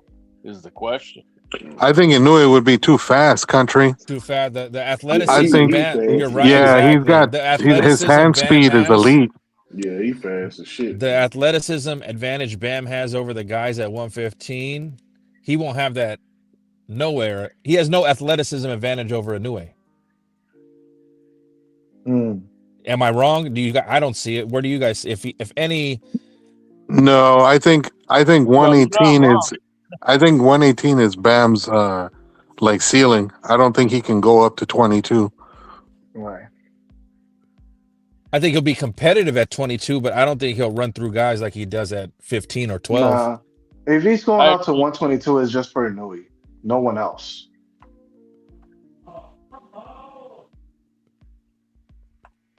Jules is either smoking, taking a shit, or getting some pussy. Yeah. He's probably taking a shit. Doing all three at the same time. Either that, or maybe he's yelling at his son or something. Yeah. But Drew, I do agree with you. Hookers and blows, that is the breakfast of champions. Which one? Hookers and blows, that is the breakfast of champions. Oh, it is. It is. Every pretty boy Yeah, when fighter, Manny- every pretty boy fighter that knocked motherfuckers out was always on a diet of hookers and blow. Tell me When I'm Manny wrong. was a godless heathen, he was the best. He was at his peak. No fear. Yeah. Sugar Ray Robinson was out there with his fucking comb over conch, all the white bitches. Same like Jack Johnson. Oh, he lived hard to the end. You don't think fucking Sugar Ray? They tell stories of Sugar Ray Leonard in L.A. with nothing but fucking blondies and blow and fucking love it. Yeah, because you remember that. Well, did you see the Jay Chappelle special recently, Drew? No, not the new one. No. I did. I seen it. Yeah, but he did a bit about that. It's like, yo, there's prettier girls who do coke. Coke girls are prettier than weed girls. I don't care what race the woman is. If she's in the top 1% of women around rich dudes, she's doing blow. Most of them. Yeah. Yeah, I ain't never met a unbelievably attractive broad that smoked weed.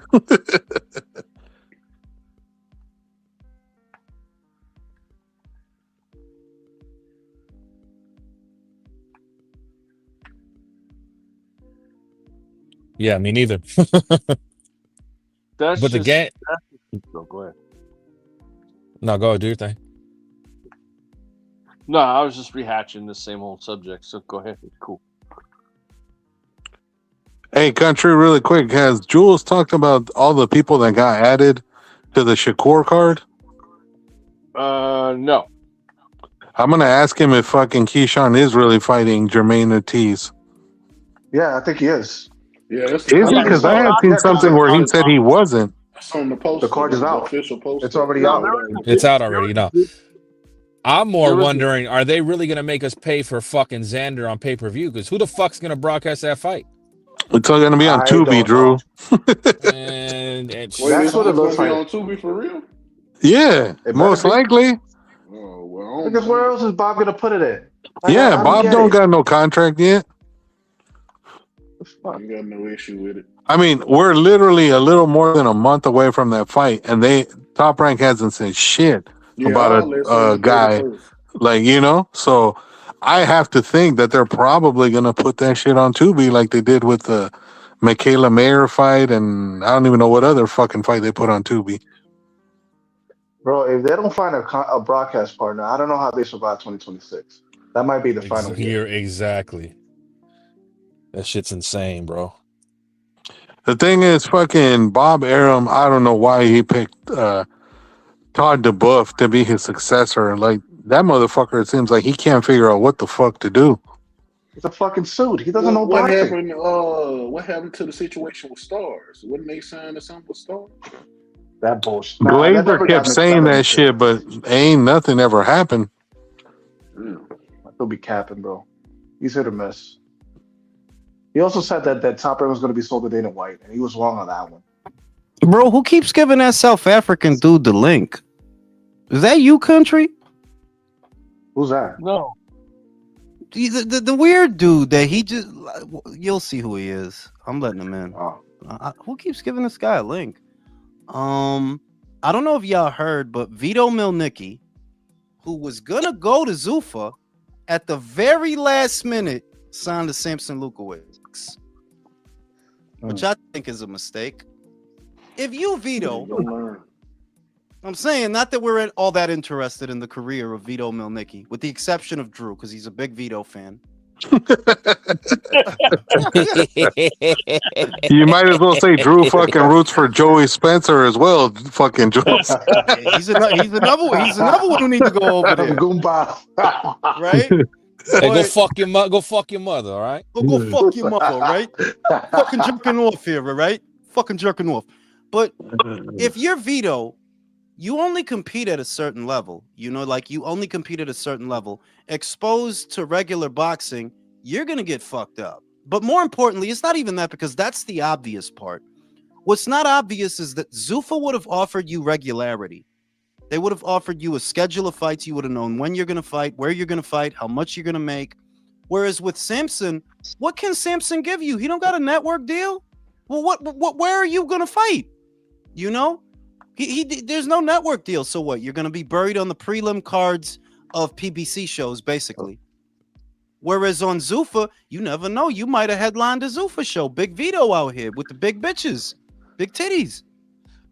You fucked Why up. would you sign? You Why would you think sign to he would have Samson? headlined some over Rayo?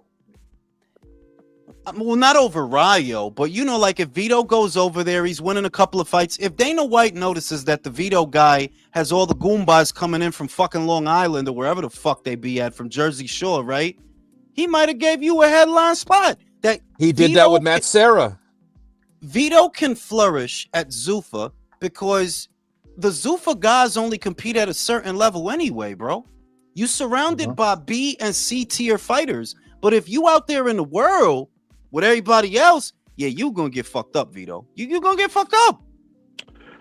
Well, Jules, let's keep it real though. Top Rank didn't exactly give him a bunch of killers for the 4 fights he was with them. So I think Samson's gonna do some shit like that too. Watch. No, because when Vito was with Top Rank, remember, he was just starting out. So what, Top Rank was going to throw him killers and gorillas when he just starting out? See, now he's at that point where it's supposed to get real. It's supposed to get real now. But nah, Vito, you don't need it to get real. You need it to stay fake. You need more. You need it to stay fake. But this bro. is how dumb he's they gonna are. fight. He's gonna fight Cornflake Lamana next, Jules. But bro, you're missing the point right there, Jules. They're not getting it, Jules. You willingly go to Samson, so now Samson's gonna shop your fucking ass, and like the promoter's gonna tell Samson, I got 200, and then he's gonna go to run the Vito, say I got 100, and they're gonna double.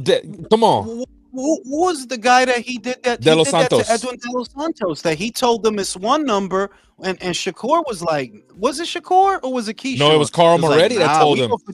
Carl Moretti told him. You more than that.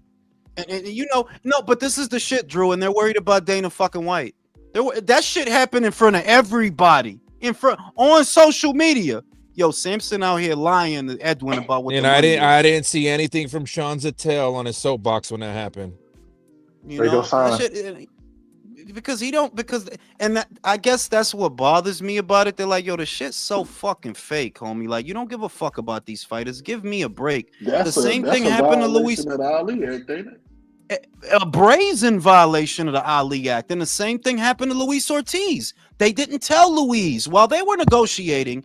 They didn't think to clue in the fighter on what kind of money is on the table. They didn't, like, bro, if I'm your manager, Pork Chop, of course I'm going to tell you what the fuck. Well, I'm supposed to. Like, Pork Chop, you down to fight AJ for $5 million? Is that good for you? You like that money? Because you're the one that's going to take the punches. And they didn't tell him nothing. They did the same thing for Kanaki.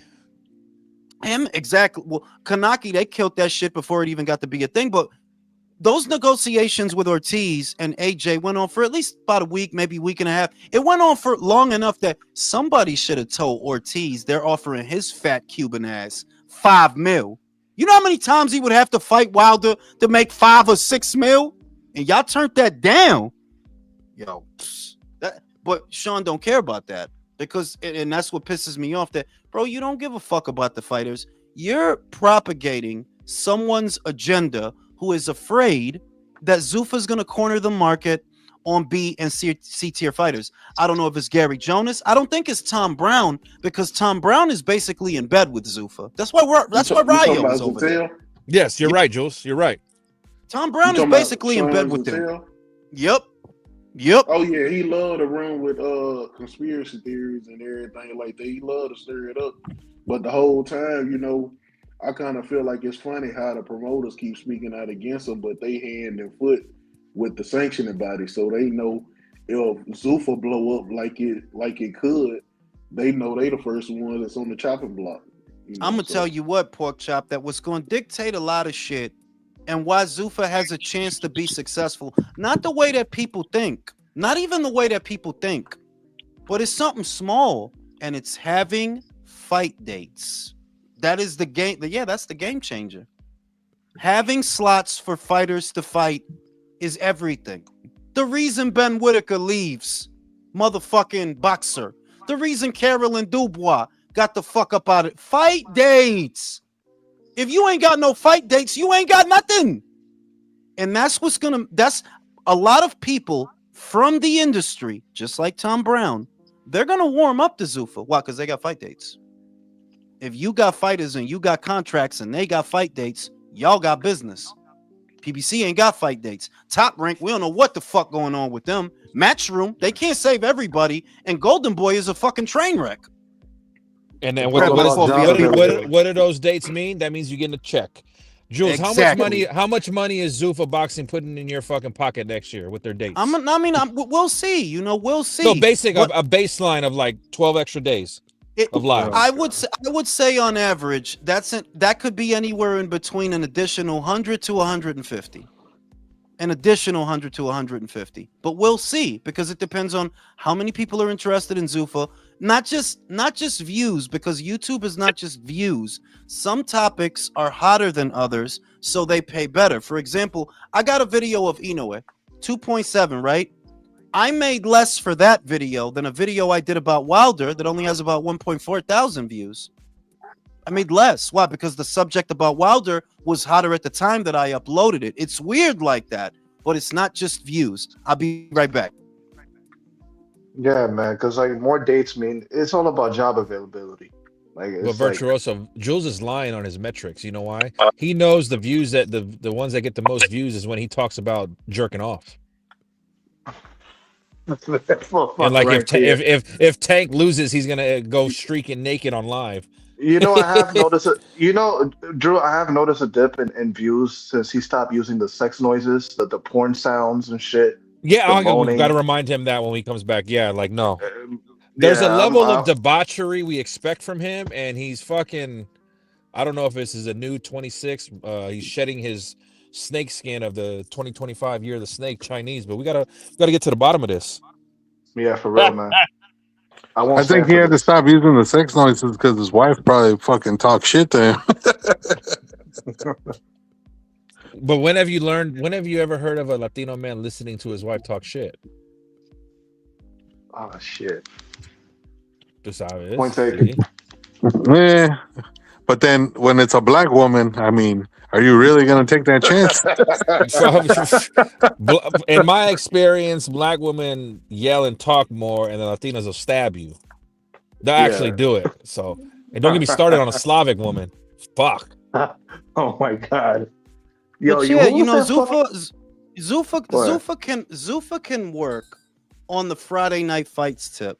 I saw a post that said that you know, because the first card is going to be on a Friday, not a Saturday. It's the Friday preceding a busy weekend of fights, and it's like, yeah, if you do it like that on Thursday and Friday, where you're not competing, because you can't compete with Matchroom, like you there's a lot of things that you can't compete with.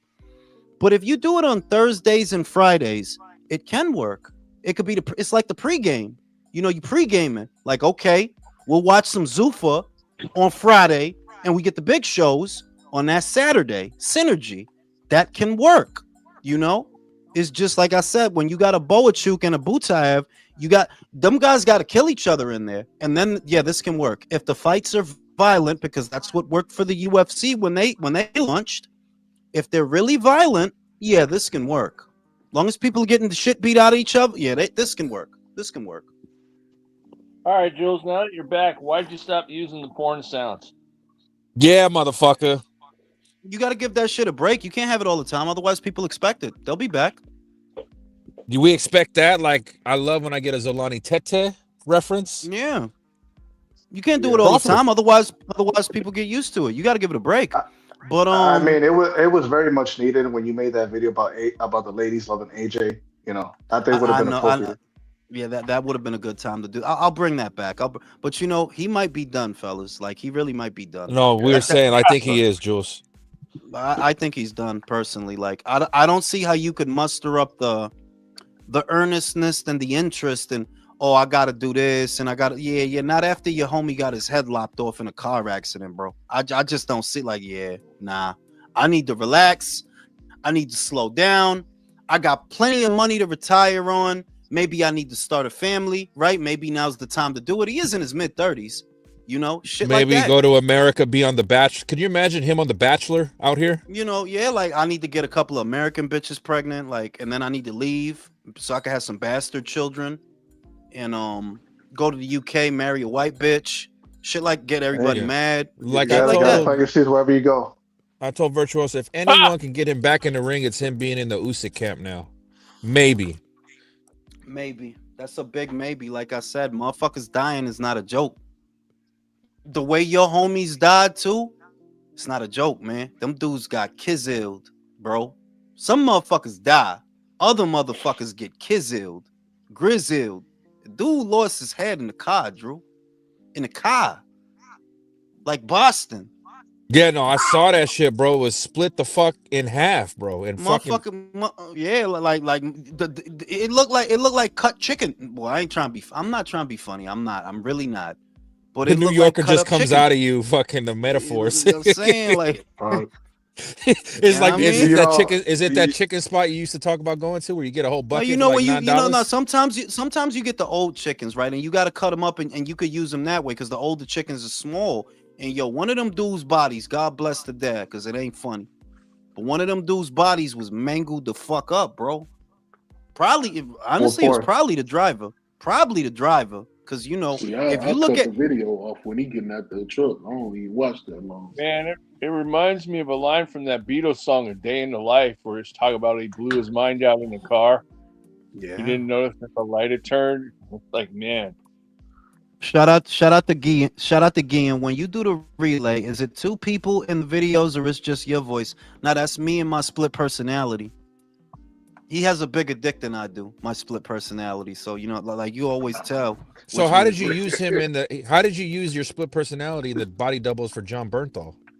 No, I mean, you know what I gotta do. I gotta do what I gotta do. I can't do what you gotta do. I gotta do what I gotta do. But yeah, man, you know that it's too it's too violent, bro. Like I would imagine he goes through that. You can't give a shit about boxing after that. No. Like how? Like, Because on bro, one hand, Jules, you're happy to be alive, but then you're like, fuck, my boys died. Like, fuck. well, not just that, but those was guys that was connected to his boxing shit, because that was his strength and conditioning coach and his fitness coach. And you know, he was with them for a long time. And it's just that those worlds is merged. And yo, them dudes died gruesome deaths, bro. Shit, I wouldn't be, like I said, I wouldn't be surprised if he don't set foot in Nigeria after that. I wouldn't be surprised. Like, yeah, I can't come back here. I can't come back here. I Well, wouldn't. you know, He situation got, is he got, fucked he up got his too. grandparents or his parents over there. I think He could that's fly where him he was out. headed. He could fly them out. He got money, bro. He could fly them out. You know what I mean? Certain shit. But that shit's sad, man. That shit's sad. You know, it's a terrible business, bro. I think he done, bro. I do. Yeah. You know, Can't go back to that country, man. It's like it just relieves all that fucking traumatic experience, bro, and the situation's fucked up over there. that dude got a lot of trauma, man. That dude, he got a lot of trauma, a lot of shit going on in his head, and that's on the regular. This is something else, homie. Something No, else. this Six is of cake. raw, man. Like you said, he's done. He ain't gonna Yeah. do anything. He ain't gonna do no more after that, bro. He can't. You know what I mean? So, you know, Conor Ben gonna take the reins. He gonna become the face of UK boxing. Whether motherfuckers like it or not, just because he popular, motherfuckers know him. You know, he got a lot of tattoos and shit. He always look mad. Killing it in the gym. You know, shit like that. He'll become the face. Moses Atalma, he about to fight Jermaine Franklin. I'm excited about that. Probably gonna knock Jermaine out. Jermaine ain't never been knocked out. You know? Probably gonna stop him. Then we got Yeah. Murtazalia versus Kelly. I'm looking forward to that ass. That's not gonna be a fight. That's gonna be flipping burgers. He is gonna cook that motherfucker. Back rub's gonna fuck his shit up. He's gonna fuck his shit up. Madrid. Yeah, They said he been out Madrid. the ring since Tim Zoo. Yeah, but I mean, like, you gotta have a lot of faith in Josh Kelly, which I don't have. I don't have that faith. I think that back rub dude, you gotta understand, he's not the guy that's dicking around and eating pork chops and pork rinds and fucking around in between fights. I bet that motherfucker house don't even got a TV. He don't got a blanket. He sleep on a slab of concrete. Now, see, that's what I'm saying, though. I'm saying he probably can't wait to get back in the ring. That's what I'm saying. Yeah. Like I'm with that. That like, yeah, he been out a minute, but what you think he been doing? Watching Pornhub? Nah, not that guy. He sleep on a slab of concrete with the thermostat set to 55. Little Quran on the side of the slab. I believe it. Called the prayer. He take a cold shower and eat a sandwich with nothing in it. It's just 2 slices of bread. There's nothing in the sandwich. Yep. It's a wild motherfucker. He sleeps with a Quran next to him, and that's it. And what Boots could do for me in the coming calendar year, because I don't believe he's gonna make the Virgil Ortiz fight. I just don't believe that's gonna happen next. That's what you need to do for me, Boots, because you always been a suspect to me. You beat Stanionis. Congratulations. You need to fight somebody real, and that somebody is Bakram Murtazaliev. That's who you need to fight.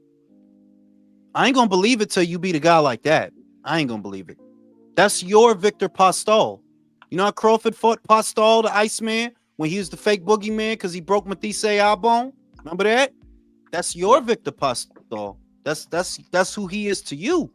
And if you don't fight him, you stay. The rehydration clause stand since he got a. It does, but it increases by weight. At welter, it's 10 pounds. At junior middle, it's a little more than that. But yeah, it is there. Like, yeah, it does stay. They adjust it. It's a percentage that they adjust for every different division. So it's a little more, but it is there. 10 pounds.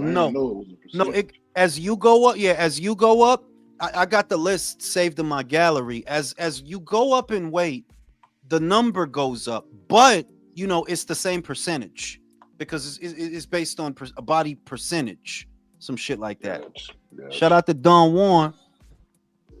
Which happens in 2026? Wilder becomes a champion. Rolly unifies. Oscar stops doing coke. Brim admits Norman duck boots. That's the one that's gonna happen. Michael eats ass. That could happen too in 2026. Zerto and Scrappy come out with a peanut butter boots. Come out.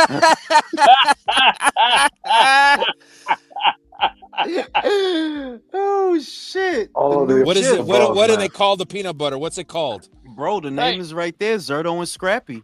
That's was the gonna say- name right there. Nutter butter. You know what I'm saying? bruh. But yo, You know what I I'm was just saying? telling Drew this, dude. Like, does Top Rank survive 2026 if they don't land a legit TV deal? I don't know, bro. I really don't know because it's just not looking good. That the Zayas fight is what, a month away. We don't know nothing, and I ain't heard nothing from. No, I did hear one thing that was good, but it was just like some shit that ESPN is willing to do boxing under different circumstances. But I knew that already. I knew that what ESPN doesn't want is to be locked in to one outfit and on the hook for they was kicking out like 80-90 million. They don't want that structure no more. They don't want that. They're willing to do boxing, but they don't want that. So there's a chance They're the willing top to rank. do right. They're willing to There's a tackle the boxing business a la carte. I get it. Yeah, and so on that premise, Top Rank could do business with them moving forward, but they would still need somebody else.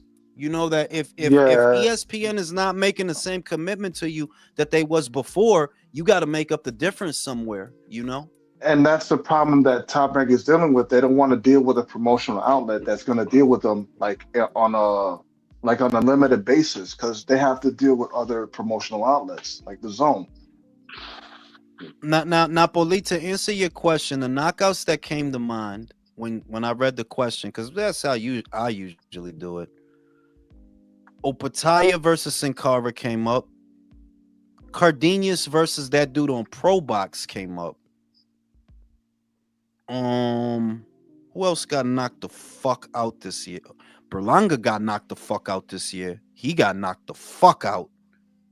That was great. That was a great knockout. Somebody else got knocked out and I'm missing him. Pulev got knocked the fuck out. Yeah. Pulev got knocked the fuck out. Sasaki. Hey, you know what though? Jake He Paul's did get bad knocked. luck. I mean, he Ben- seems to be. Ben Askren almost died. Chavez got fucking deported. And fucking now AJ.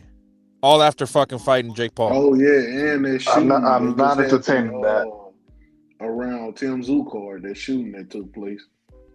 Yeah, it was a shooting, right? Yeah. It was a. Yeah, it was a shooting out there. Well, you mean like it wasn't just a shooting? That was, that was a terror attack. That's what that was. That was a terror attack. That shit fucked up, man. That shit fucked up. I ain't gonna say what I was thinking because I'm getting tired of hearing about that shit. But I just don't understand what the fuck the point is in importing incompatible cultures to Western civilizations. But whatever. Does George Kambosos get a big fight in 2026? I mean, the thing with George is the Australian. Look, Michael Zarafa's on a pay-per-view, Drew. Yes, to answer your question. Fuck. Yes. He's not going away. Fuck. Michael Zarafa is headlining a pay-per-view with Nikita Zeus. So if Michael Zarafa could be headlining pay-per-views, yes, George, he could fight somebody. He could fight fucking Liam. He could fight fucking Liam Bottle. He could fight fucking Liam Wilson, the dude that gave Navarrete the business. Yes, I believe he'll get a big fight next year. I do.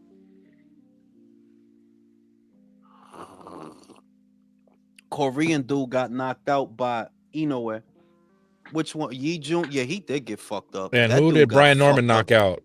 Jin Suzuki. Yeah, That was a this is cold Zaki. knockout, though. Like, if you're just looking at the knockout, not the merit of the opponent and the level at which they fought, if you're just looking at the knockout, that was a cold knock. Like, he knocked that motherfucker. Ouch. Not out. Ouch. That motherfucker out. So I would say out of all those knockouts, the one that I liked, the ones that were particularly violent for me, is Norman versus Sasaki and Berlanga versus Shiraz, because Berlanga got fucked up. Like, he got fucked up. Out of those two, I found the Berlanga one more satisfying. I didn't have nothing against Jin Sasaki, but Berlanga getting beat up, yeah, I like that. I like that. That was good. Yeah, I don't Brim, know that's not anybody that happening. didn't like it. You know what I'm saying? And now he Yeah. bought the fight on, and now he bought the fight Resendiz. They saying about the fight Resendiz for the BA. Who finna get that fight? Motherfucking Berlanga. That's what they saying. Oh man, About to get fucked up from and Shiraz to that's for the Resendiz. full. That's for the full title, huh? Yeah, because Bud retired. Mm. Bud said that Canelo was not his hardest fight. Not surprising. Not surprising. He want said it Gamboa. was Gamboa.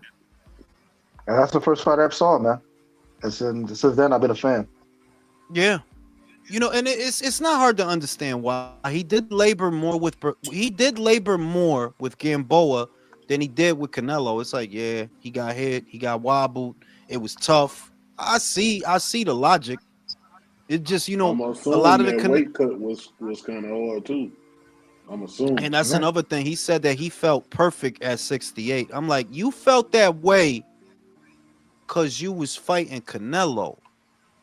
I'm a Bud fan. I'm a big Bud fan. I've been a Bud fan longer than some of y'all been alive. But if that was Kevin Lele Sajo, if that was Mobili, Bud is a great fighter, one of the greats. But it's them kind of guys that like you ain't see the 68s. You didn't see them. You saw Canelo. You didn't see the 68s. It might have been a different kettle of fish if you fighting one of them. A lot of people not going to say that because it sounds disparaging, and it's not disparaging. It's just, I said it before the fight. What makes it possible for Bud to maybe pull this off is Canelo is not a real 168. He's not built like one. He's 5'7", 5'8". He's not a real 168. He's just good enough. He's great enough that he can handle himself up there, but he's not built like a real 168. So if Bud has an out, it's that. Now, if you fighting a Kevin Lake, you see how stubborn Sajo was with Pacheco? He wouldn't go away. See how stubborn Mobili was with Martinez? Yeah. He wouldn't go away. He's getting hit with bombs. He wouldn't go away. I thought Lester got that. I thought Lester. I picked Lester to win that fucking fight. I'm like, yo, his Mobili counters was a lot cleaner, you know. Mobili got a chin, bro. And if yeah. Bud had the deal, you know, people not going to say it because it make you uncomfortable to say that there is somebody out there that might beat Terrence. You know, that you don't want to hear that. But I'm a realist. I say it all the time about Inoue. Somebody is going to beat the shit out of him. Because when Japanese fighters lose, they really lose. And he too brave. It ain't going to be Junto. I'm sorry. You After sold- I saw this weekend, You sold your stock? You sold your stock, bro?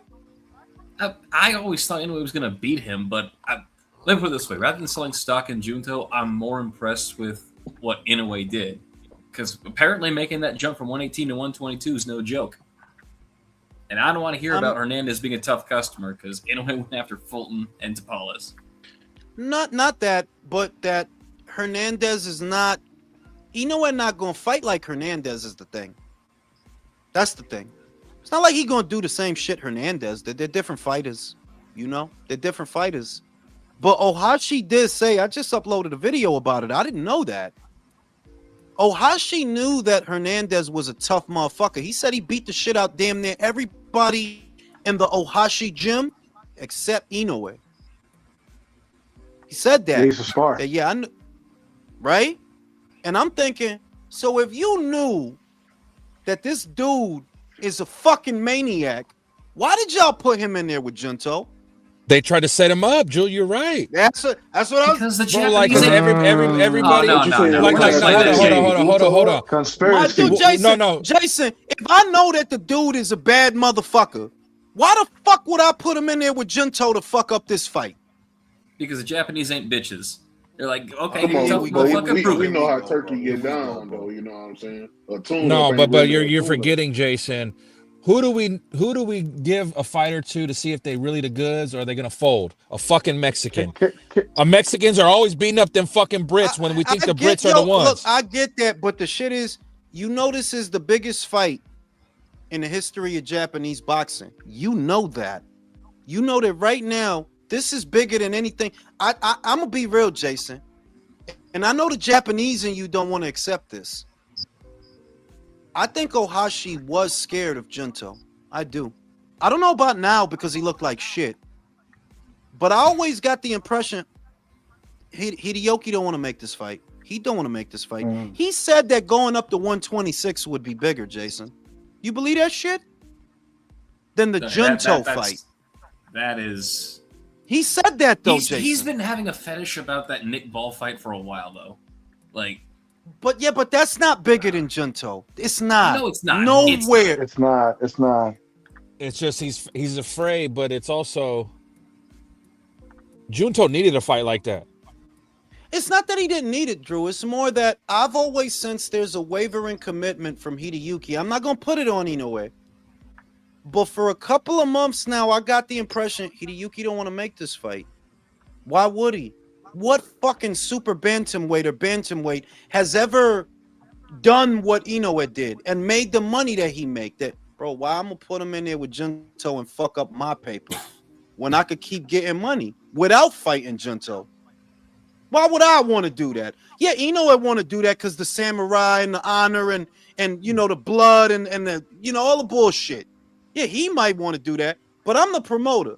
Bro, it ain't never been no bantam, no super bantam making the money this guy. It ain't never been.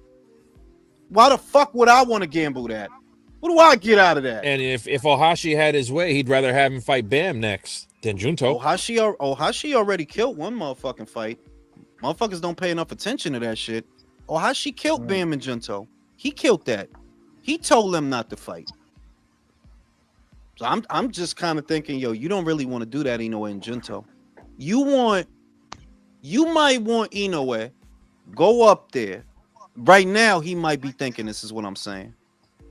Go up there, fight Nick Ball. You could beat Nick Ball and Angelo Leo. He could beat them. I don't know about Shushu because probably yeah, because Shushu Green, you're not beating Rafa. I love Inoue, but that dude is too big. He's too big. You're not beating that dude. And I'm a big Inoue fan. I have an Inoue comforter. That's out. His face is on the comforter. Yo, with that being said, bro, like here's my 2026 wish list. Turkey gotta block these interim as trap fights. Like these trap fights that be happening in the interim before a big one. You gotta kill that shit. Yeah, you right, Mark. It was Mr. Honda, not Ohashi. You right, my fault. Go ahead, Virtuoso. Yeah, man. I mean, like, yo, we seen it with fucking AJ and Wilder. We seen it with Ryan and Devin. Although they're about to, do it again in 147. But this one here, we almost lost the biggest fight in Japan. And Virtuoso, people were scoring. It's because they did it deliberately wrong. Is my thing, Virtuoso. You don't. Yeah. You don't need to be Rock fucking Newman to say, okay, bro, we gonna get Junto to Pales. Common fucking sense. We gonna get him to Pales. Why? Because Inoue did that with Tapales. He could handle Tapales. He could handle Luis Neri. Why y'all got him this angry ass Mexican construction worker? What the fuck was the reason? What if they talk about it? Bro, what if they gave a contract to Motorjohn and he starches him? That builds up the fight. With this shit, exactly. With him getting a pregnant eye, it kind of puts a damper on it. Like no. I think Ohashi, he wanted Junto to look bad. Like I said, money shit. What you did make no sense as far as building the fight. What you did, you knew the dude was a tough dude. You knew the dude might beat Junto. So that tell me, okay, you don't really want to make this fight because then why would y'all do that? And it was the same thing with Mr. Honda picking a side. Remember, Jules, Turkey wanted Junto versus Bam on the fucking Canelo Crawford undercard. That would have been beautiful. And they told that lovely. Jason, who wins that fight? I still got Junto winning that fight. Okay. Pork chop, who wins that fight? Between who? Bam and Junto. I like Junto. Country. What? Okay, Stone He wants Cold. to ask you how big is your dick. That's what he wants to ask you. Oh, fucking A, man. It's huge.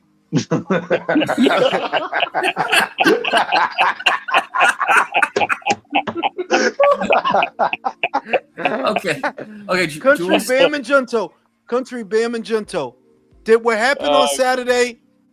You know who you got winning that fight? That's a tough call, man. I'm going with Bam. Wow. 2 for Junto, 1 for Bam. Drew, who's winning that fight? Oh, you know I'm going with fucking Junto to put that little San Antonio midget in the dirt. God 3 damn. for Junto, 1 for Bam. 3 for Junto, 1 for Bam. Shit. What did someone call him earlier when you were gone, Jules? He was the what lookalike? They say he was the Mexican Harry Potter. There you go. Right. That is not being called. Well, now I can't get that image out of my head. Expendionis. Robert Garcias. You know what I'm saying? Shout out to Napoli. The only true boogeyman for Inoue right now is Rafael Espinoza. I agree with you, Napoli. I agree with you tenuously. Rafa's starting to look, bro. I'm more Mexican than anybody on this fucking panel, especially Ignacio. I'm way more Mexican than him. But Bullshit, you are, sir. But I'm be real. Am I the only one who's running out of patience for Rafa? Am I the only one? No, No. I'm on the same boat. Not Buck alone. Rafa, I'm running out of patience with 126. But no, because you don't understand this, Drew. I didn't notice it until the other day. Rafa's been champion for 2 years. He's been champion. He beat the Cuban 2 years ago. What belt does he have? The BO. Fuck, what's fucking Leo has been a champion for a year. Ball has been over a year. Ball has been a champion for over a year. Bruce don't count because Bruce just got elevated. Those two have been champions for over a year. Rafa, 2 years have passed by since the Cuban. And you That's don't. His big gigantor looking ass is running around scaring everybody, man. Yeah, but you're not even. Yeah, but you're not trying to unify with nobody. What offers in the 2 years? Yeah. Top Rank don't got the money now. All right, what about before that, bro? You had plenty of time to get at somebody. Sabes que, pero is he a Zanfer guy in Mexico though? Yeah, he's a Zanfer guy. So He's there's a Zanfer money guy. to get him a fucking fight. I don't want to hear the shit. Yeah. That's what I'm You know how saying. much Zetov's money is running through that promotion? That's what I'm saying. He's on that. By the way, he's starting to get like he's on that Navarrete resume. Like, oh, they're just gonna find somebody to fight him, and maybe they're like a good B tier guy, but it's just guys for him to beat up on free TV. That's what they're trying to do. With him. What irritates me is 1 year gigantic for this weight to the point where it's almost ridiculous. 6'2" and you weigh 126. That's fucking ridiculous. But if you're gonna be that, if you're gonna be the Mexican Tommy Hearns, fuck people up. Like, yeah, you should be beating the shit out of these guys in this division. Not these. I don't even know who that last. Oh no, I knew who that guy was. Arnold Kaga. I didn't know who that guy was. He little Asian Ukrainian dude. He fucked him up. I ain't gonna lie, that was good. But I want to see you fuck up Angelo Leo. I want to see you fuck up Nick Ball. And I don't think Nick's gonna accept the fight. But you're not trying, is what I see, and that's what's pissing me. Like, you're not trying to unify with nobody. You just keep waiting for Inoue, and we all know why. Because you're 6 foot fucking 2. Hey, Nick Ball Jules, only fights people from 122 or lower. Herb says to say that he's taking Bam against Junta. He told me to tell you that. Oh shit, got Bam again. A lot of people losing faith in Junto. Losing faith. Jules, I want to go back to what you said. Like, you almost convinced me with the Yohashi argument, but here's the problem I have with that. Okay, let's say Hernandez does beat Junto. Now Inoue's got Hernandez problems. No. Who the fuck says that Inoue has to fight Hernandez because Junto lost to him? Who said that? I guarantee you the Japanese fan base will say that. The Japanese fan base have said that they think Junto lost that fight and they want to see a rematch with Junto and Hernandez. That's you know what? I'm going to be real with you. I'm going to say this. And country, I don't want to hear it. Okay? So you can shut the fuck up. And you can sit the fuck down. Shut the fuck up. I don't want the Junto fight. I don't want it. I don't want it. I'd rather see Inoue beat the shit out of Nick Ball because I think he can beat him. Same here. He outboxes him. I'd rather see that. And what Junto needs to do for me to give me the biggest erection that I can have as a Puerto Rican, you need to fight the guys that Inoue fought so that I could know that you on the level. Because you just look like dog dick. I'm giving you a pass because it's not like Inoue fought Hernandez. That ain't nothing but a sparring partner, whatever. I'm giving you a pass on that. But what you could do for me, fight Luis Neri. Fight Luis Neri, Ramon Cardenas, or Marlon Tapales. In here, or for that, I don't really want to see it now. I'm be real that I don't really want to see it now. Not until you make me a believer again, because that shit looked crazy on Saturday. Serious question though: is it a prime Pam Grier erection or a prime Halle Berry erection that you'd get? Those is different erections. How are they different? They're both prime. They're different. Look, but Drew, let me. Go ahead. Wait, no, you can't talk about my erections for me, Virtuoso. Like, you can't tell him what erection I have. You know the erection you get for Sydney Sweeney? Right? Drew, you know the erection you get for Sydney Sweeney, right? Absolutely no. You mean the one I get for cornbread? All right. Well, the one you get for cornbread is not necessarily the same one you get for Helen Mirren. You know Helen. She's old. She's got big tits. Oh yeah, Helen Mirren right? Helen Mirren. I've got pre-cum leaking. Oh no! Oh my god! But yo, back to the Nick Ball shit, real quick, man. Listen. From come to balls. To come to balls. But I want him to fight Nick Ball just for the fucking banter because I think Inoue got these scousers nervous, bro. No, I mean, really do. if you're Nick Ball, no. I mean, I don't respect it. I really don't respect that shit. I'm just gonna say that when you hold off on fighting your contemporaries because you're waiting on a smaller fighter to move up, especially one who would be at his fifth weight. That would be his fifth weight. I really don't respect that shit. I'm just gonna keep it real. But Nikki, people tend to forget you was getting outboxed by Sam Goodman. Forget that shit. He's getting outboxed by Sam Goodman. If Sam could do that, I think Inoue can beat you. I wondered about it because Nick don't box. Nick is not like the bell going ring. Nick trying to hip toss you, bro. He trying to judo toss. He not trying to box. And because he bigger than your average opponent, you know that he's physical. It's like, because I see where it could be difficult because this dude don't box. But you was getting outboxed by fucking Sam Goodman. And you was getting pieced up by Ronnie Rios. 2 122s. You was getting pieced up by Ronnie Rios. TJ Doheny is giving him problems. TJ fucking Doheny. The Brit Bongs are feeling very confident about him beating Inoue. But listen, bro. The thing that gets me, right, is how they're trying to like hype up this stacking thing. And it's become a nebulous term for cheating. Yep. So I kind of want them to whip his ass off of that shit.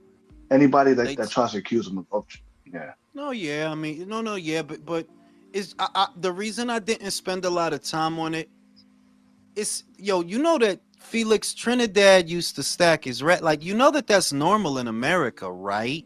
Like, that's normal. That's normal in a lot of places. The BBBOC don't like it. They're strict. But people stack their raps in America, bro. Like, you trying to make it seem like, because Nesta was going off on that shit. And I'm like, Brody, that's normal. Stacking your raps is normal. That's regular shit. They do it here all the time in this country.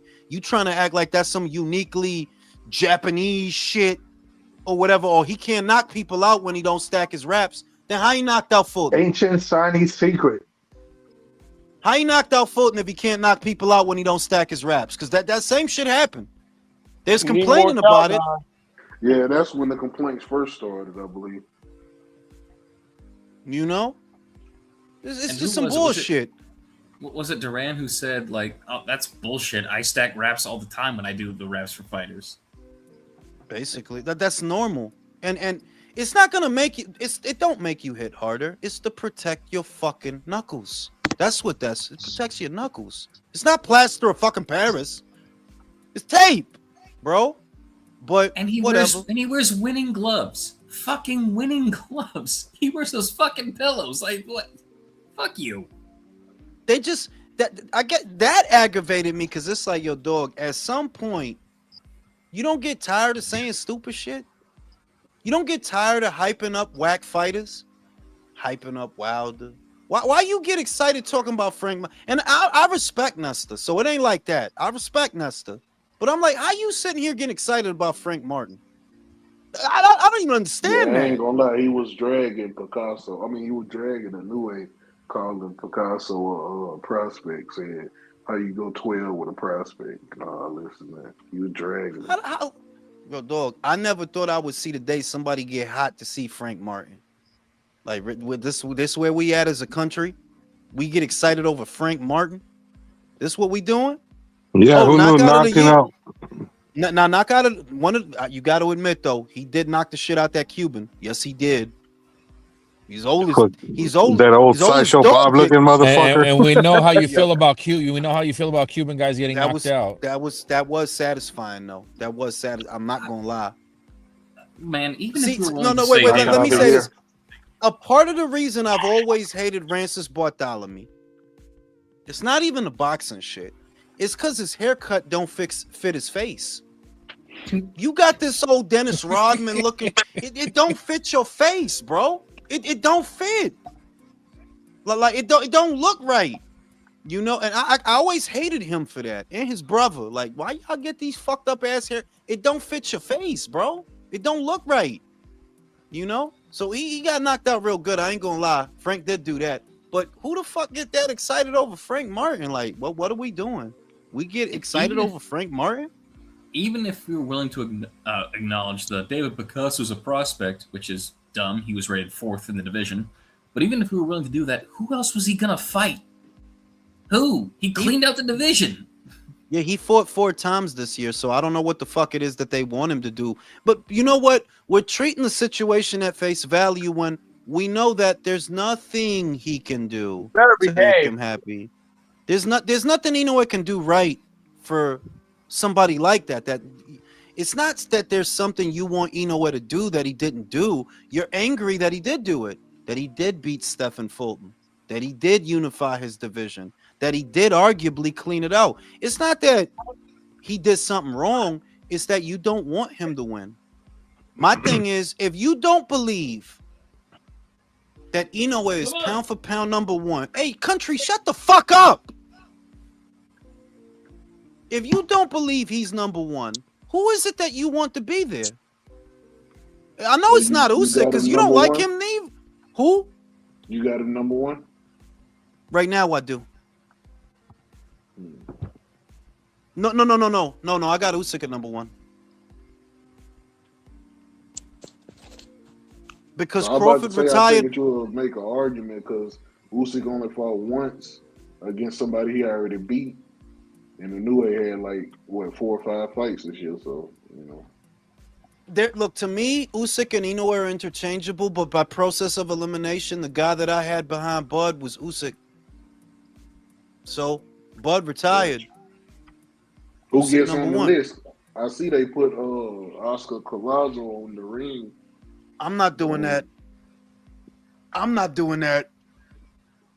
I gotta think that's why I haven't updated it yet. It was gonna be Kenshiro Taraji if he beat Willibaldo Garcia, but fucking fight didn't happen. It could be. I could wait until. Do I got Nava? Yeah, I got Navarrete on it.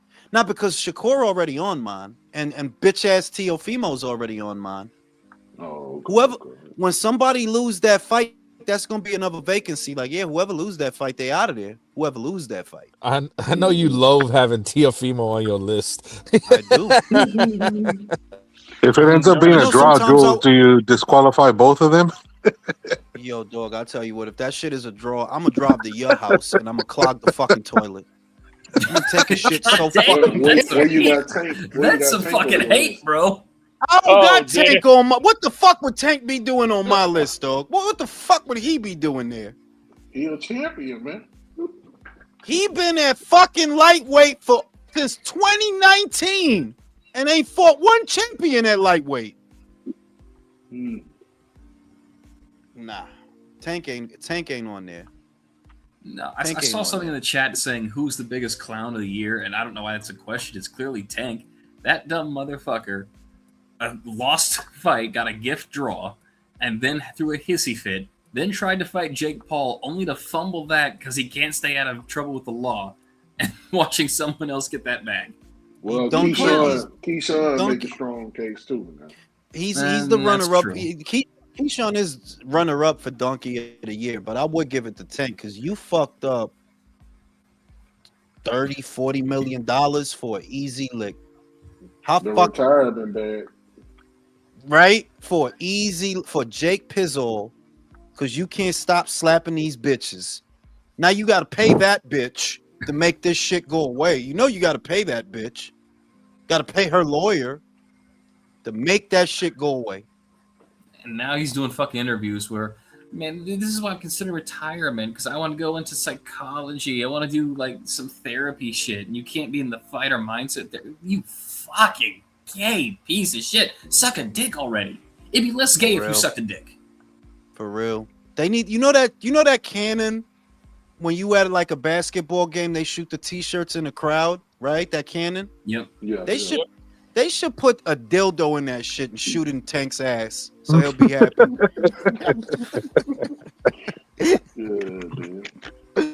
He'll just be happy. The green dildo that they were throwing at the WNBA games, just shove right in there. Forgot about that. Motherfuckers was going to WNBA like, why is the dildo green, dog? Like, oh shit! They need to bring why is it pink? Why is it blue? The fuck, Jules? No, like they need to make that a thing, like that. You know that'll get people watching the game if they got to wait for the dildo to come out. Oh, there it is. That was on DraftKings. They were taking bets on that. They were taking fucking bets on what color the dildo would be. And then someone just threw a purple one. Like, what did you think was gonna happen? Yo, Jules, what if they fucking allowed them to throw a dildo at the player who is shooting free throws? That would be some funny shit. That'd be some dog. What if it's one of those big floppy fleshy ones, bro? The wraparound ones and shit? Throw that shit. Nah, bro, they don't like that shit. You know they're all lesbians. Oh yeah, but you know they all got one. Shit, if anything, shit. But yeah. Hey, bro, there ain't nothing better than hopping on live and the first thing I hear is, "What's one of the floppy, fleshy ones?" You know what I'm saying? But let's go. I don't want the Gento fight next. I'm settled on that. Or for that, it left a bad taste in my mouth. You gotta go out there, fight somebody that he fought and fuck them up. To make it, to bring back the hype. To bring back that's what you gotta do. Cause now they done secured the date, ain't it? They said May, but when you hear Ohashi talk about it, it sound like you ain't committed to that. Like I said, bro, he said going to 2-6 is bigger than Gento. That's what he said. Did that sound like he trying to make that fight? Not to me. Not to me. I'm trying to make sense of that. The only thing I can think of is it's the weird thing where Japan is pretending that boxing is purely a sport. So going to a 5th weight class would be a more quote unquote better accomplishment than beating a guy who's moving up. But like, that's dumb. I mean, is it though, really? Like, I'm not arguing with you, but look at it this way, bro. Like, that's the hotness right now. Like, going unified and or undisputed in multiple weight classes. Like, look what Crawford just did, bro. All these That's other true, pros are but seeing that, and they're like, that's "Yo, true, but the fact No? that it was Canelo that he did it with, though, you know yeah, that's a really big what made difference. it big. That it was That's a big Canelo. difference. Yeah. If you know that the Junto Nakatani fight is a historic fight for your country and your fighters. It's the biggest fight involving two Japanese nationals ever, and in the general sense, it is one of the bigger money fights in boxing. Like it actually is in Japan, but still, it's a big money fight. I don't think fighting Nick Ball or Angelo Leo is like, it's not bigger than that. It's not bigger than that. You think if they Obviously. do make the fight though, you think it's gonna be in Japan where we gotta wake up at 3 a.m. to watch that shit? No, it's gonna be in Japan, bro. Right. Well, I don't gotta get up. I don't see when it's in Japan. I don't gotta get up at 3. Usually, I'm watching it at 7. The main event, I'm usually watching it about 7. Yeah. So that works for me. Yeah. That works for me. I went live for that shit on Saturday. I went live. Bro, I was wondering if you did. I woke up like, yo, I missed the fight. I had to watch the replay. I went live for that shit. I was like, it wasn't bad. It wasn't bad. It wasn't horrible because I basically got up an hour earlier than I normally do because I normally get up at around 7ish. That's the time I put my son on the bus. I gotta get up. Instead, I got up at 6. Went live like at around 6:30, some shit like that.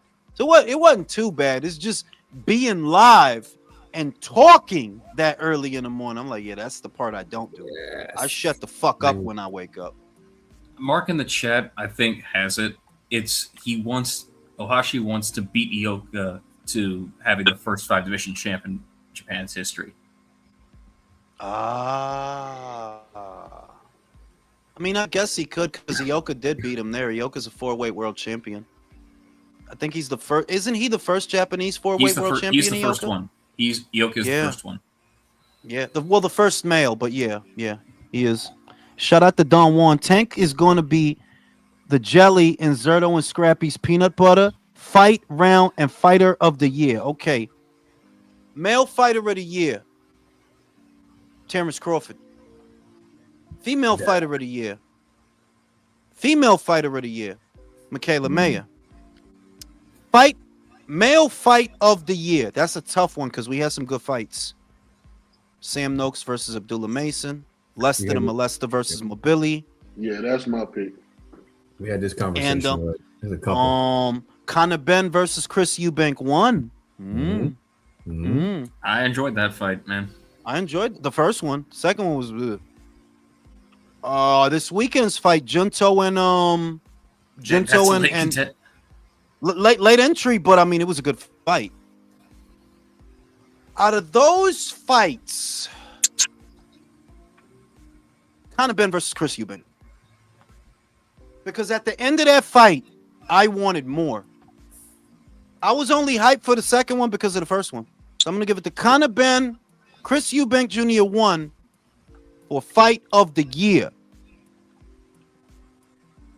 Women's fight of the year. It was a good fight that I seen. It was a good fight. Good fight that I seen. I know it's in the back of my head. I can't pull it out. I'll come back to it. But that's how I see it. That's how I see it. Round of the year. One of the rounds with Inoue Cardenas. Round of the that's a tough one. Round of the. You know what? Cardenas is a serious contender for fight of the year, though. It is. That one had knockdowns. Eubank versus Ben didn't have knockdowns. You know what? I'm gonna change my pick. No, I'm not gonna do that. I'm not gonna do that. That's some shit Country would do, and I'm not gonna do that. No, Country wouldn't make up his mind. Changing your mind is okay. Oh, yeah, Country would give it to like 3 fights. Country's like, if you see it this way, this is it. If you see it this way, then that's it. Hating, that's all. Cut it out. If you watch the fight with the TV off, you could give it to Inoue versus Cardenas. You watch the fight with the TV off. Defense master. If you watch it with a dildo up your ass, you give it to fucking Eubank Conor Ben. But only if it was green. Yeah, only if it was green. If it's purple, it doesn't count. Hey, why they stop throwing dildos at the games, man? That shit was funny, man. Why they stop? The bitches were taking them home is the problem. Hey, motherfuckers, hit him up on Snapchat. Hey, can you autograph that and send it back when you're done? Oh shit, it's taking them home. Like the people throwing the dildos. They went to get him back. They couldn't find him. Taking them shits home. Man. I love America. This is KO awesome. beer has to be Brian Norman over Sasaki, though. He made a man lose time. That was a really violent knock, and that's what I tend to go off of. How violent was the knockout?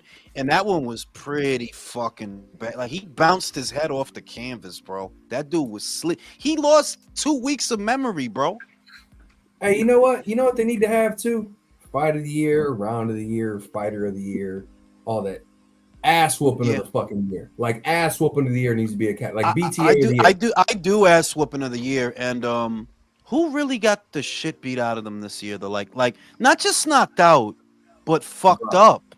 Bro. Berlanga. Plant? No, Berlanga. Plant did get his ass beat. He did. No, but like, hey, bro, hold up. Bam put hands on that boy before he stopped him. He embarrassed him before he stopped him. Bro. That is bro. Bam's fight last fight. You know what? Look. He outclassed that dude. He did. He outclassed him. And then when he was ready, he stopped him. Yeah, but it wasn't an ass beating though. Like, Berlanga got his ass beat. Yeah, Berlanga got fucked up. Like, he got fucked up. He got before cold. he got slapped. Like, yo, he's getting fucked up. He's getting fucked up. Who we got for ass beating of the year, bro? Berlanga Shiraz. Berlanga Shiraz. That if you could name another one, if you could think of another one, somebody got their ass beat.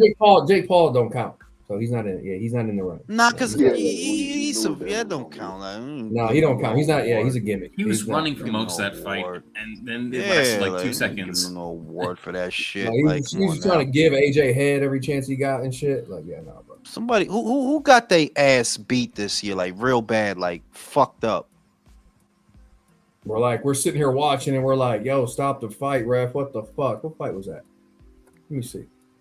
There was a fight like that, though. There was. Yeah. Well, we were sitting here, we were all watching. We're like, bro, stop this. It was Rafa's fight, Jules, against Kagai. Yeah, Kagai got fucked up. Yeah, he did get fucked up bad. And we, I remember screaming. Yeah. That was an ass beating. Ass beating. I remember one where he was like, yo, what the fuck, bro? Yeah, Lubin did get his ass beat, but it didn't last long enough. It didn't last long. It was like, what, 2-3 rounds? 2 rounds? It was 2 rounds. 2 rounds. For that, the rule is for it to be an ass beating, it's got to be at least 4 rounds. Yeah, Lubin got lubricated fast as fuck. He got lubed. Yeah. Let me see. Who the fuck got performance of the year? That's what. He got lubed. I keep coming. Somebody else got their ass beat. I'm trying to remember who. Somebody got their ass beat. Tim Zoo got his ass beat. Yeah, he quit on sleep. He got fucked up. Yeah, he did get fucked up. He quit. That's how you know he got his ass beat. He quit. Like, yeah, fuck this, yo. You can't just be beating the shit out of me like this, bro. I gotta live, bro. Fuck. Did he switch his corner? Yep. Did he get an okay? I was about to he say. would Pedro Diaz now. He would pay the Cuban guy from Miami that used to train Rigo. Because if they had stopped that fight when he got cut, I think his career could have went a whole lot different. They ain't pull him out that shit soon enough, man. They let that dude get his ass beat like that. He could have got ass beaten of the year for 2 years in a row, right? He got fucked up last year too. Oh yeah. It's just which one you want to pick. I'm surprised he still want to keep fighting though. That's kind of like that's that Mirage spirit that he got.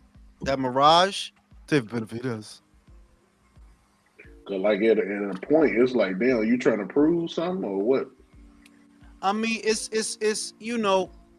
3 losses, right? Within close proximity of each other. He's not an old fighter, He's not an old guy. Like, he's in the early 30s, not an old guy.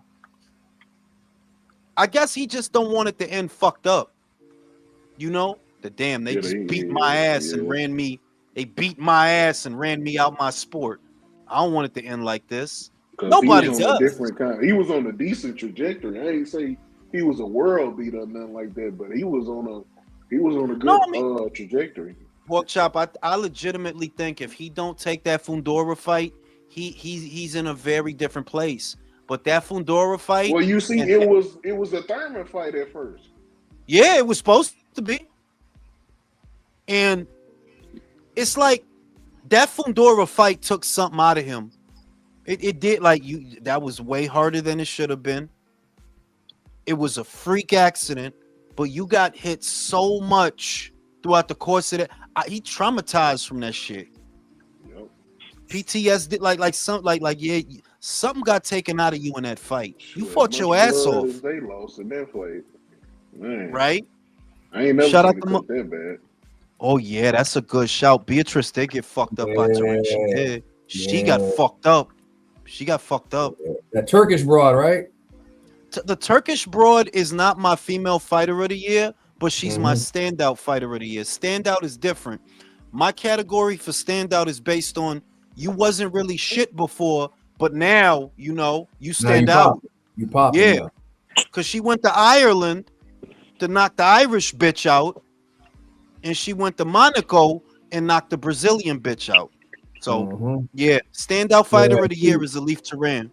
Yeah, she was in her bag this year, bro, for real. She's in her I want bag. to talk about this Serrano card. That's the next big thing we got, right? In January, Serrano. Next, right? yeah, this Saturday. I ain't worried about this that, Saturday. bro. Like that's a given for me, fam. Like she got this.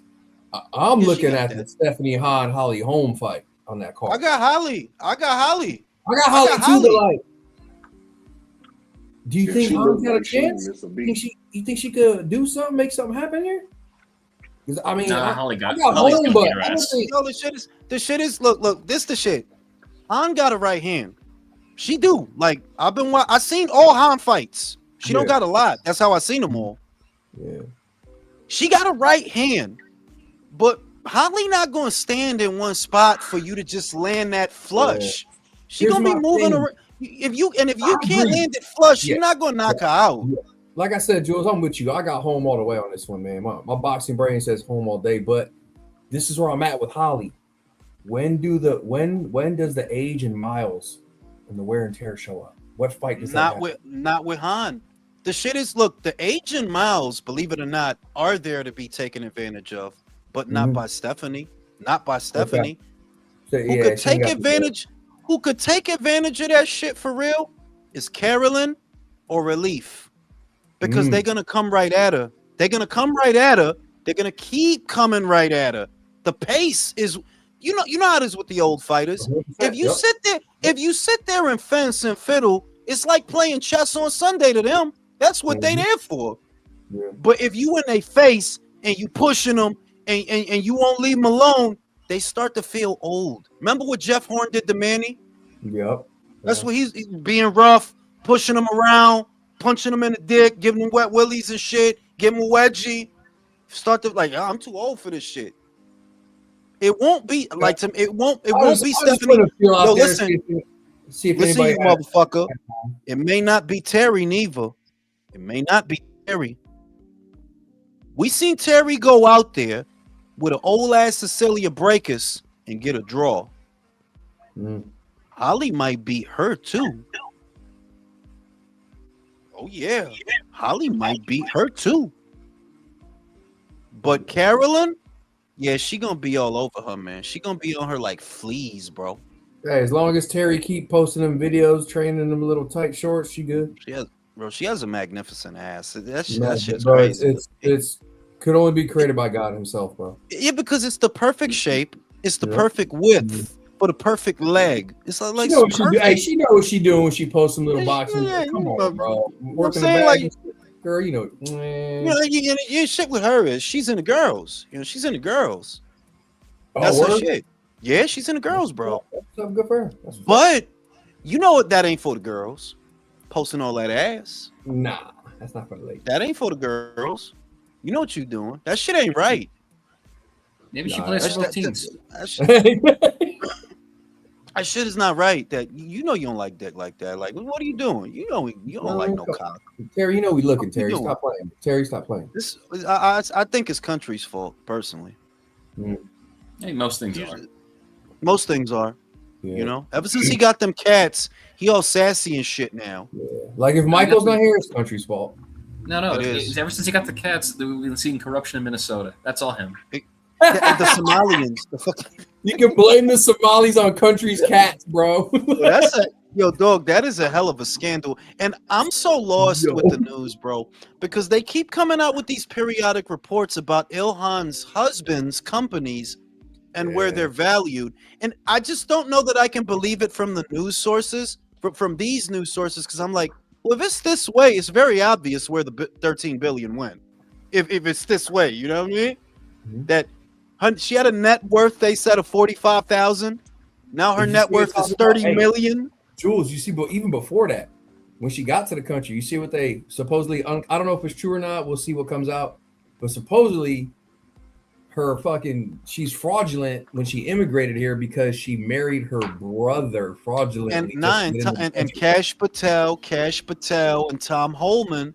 If that shit real, you know, because they looking into that shit.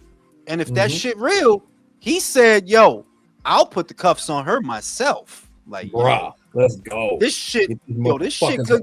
Here, could you imagine that visual? She's a congresswoman, bro.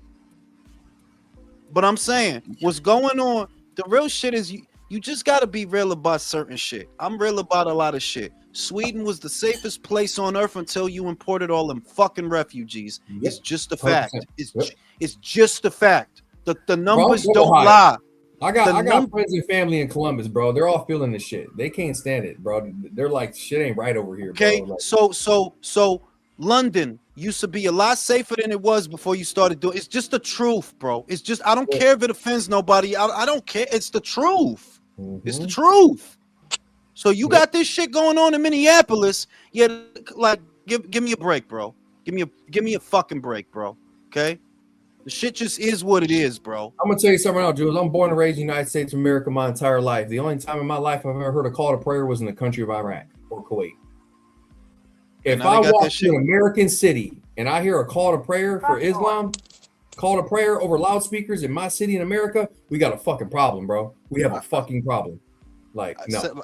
I'm be real. I'm be real that I believe that Qatar, that Saudi, they paying for that.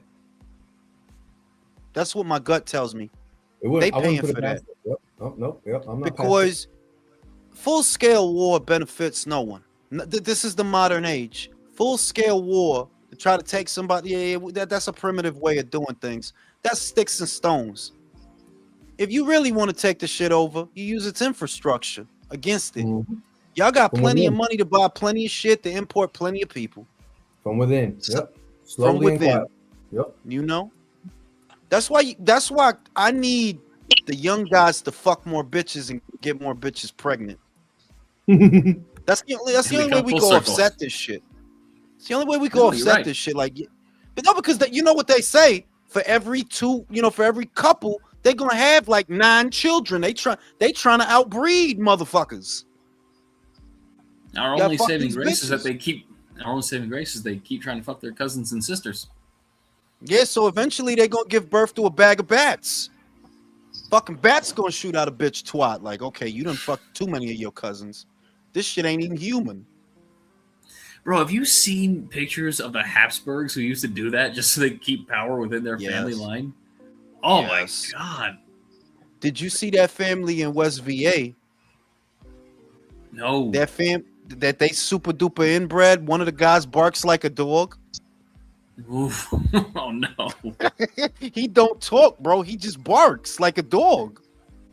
Yeah, they're inbred for like what? Like 6 generations straight inbreeding? Yeah. That's fucking crazy. Because it ain't no other pussy around is what it is. Like, bro, you in West VA. It's probably like 2 bitches in your whole town. Bro, you related to both of them.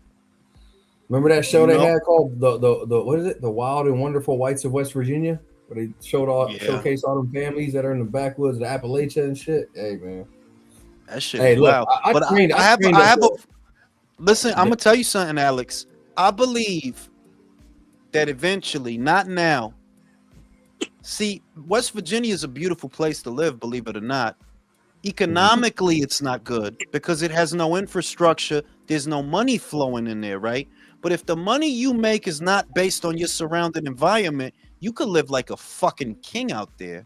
Yeah. So I believe that. Wild, dude. I believe, because there's spirits and ghosts and shit in the Appalachians. For real, man, that shit ain't no joke, bro. There's something No, that shit ain't no joke. Like there's stories. No, I'm not playing, dude. I'm serious. Like it's like. No, there's stuff. Like I've read the shit. They say that West Virginia is the most haunted state in the Union.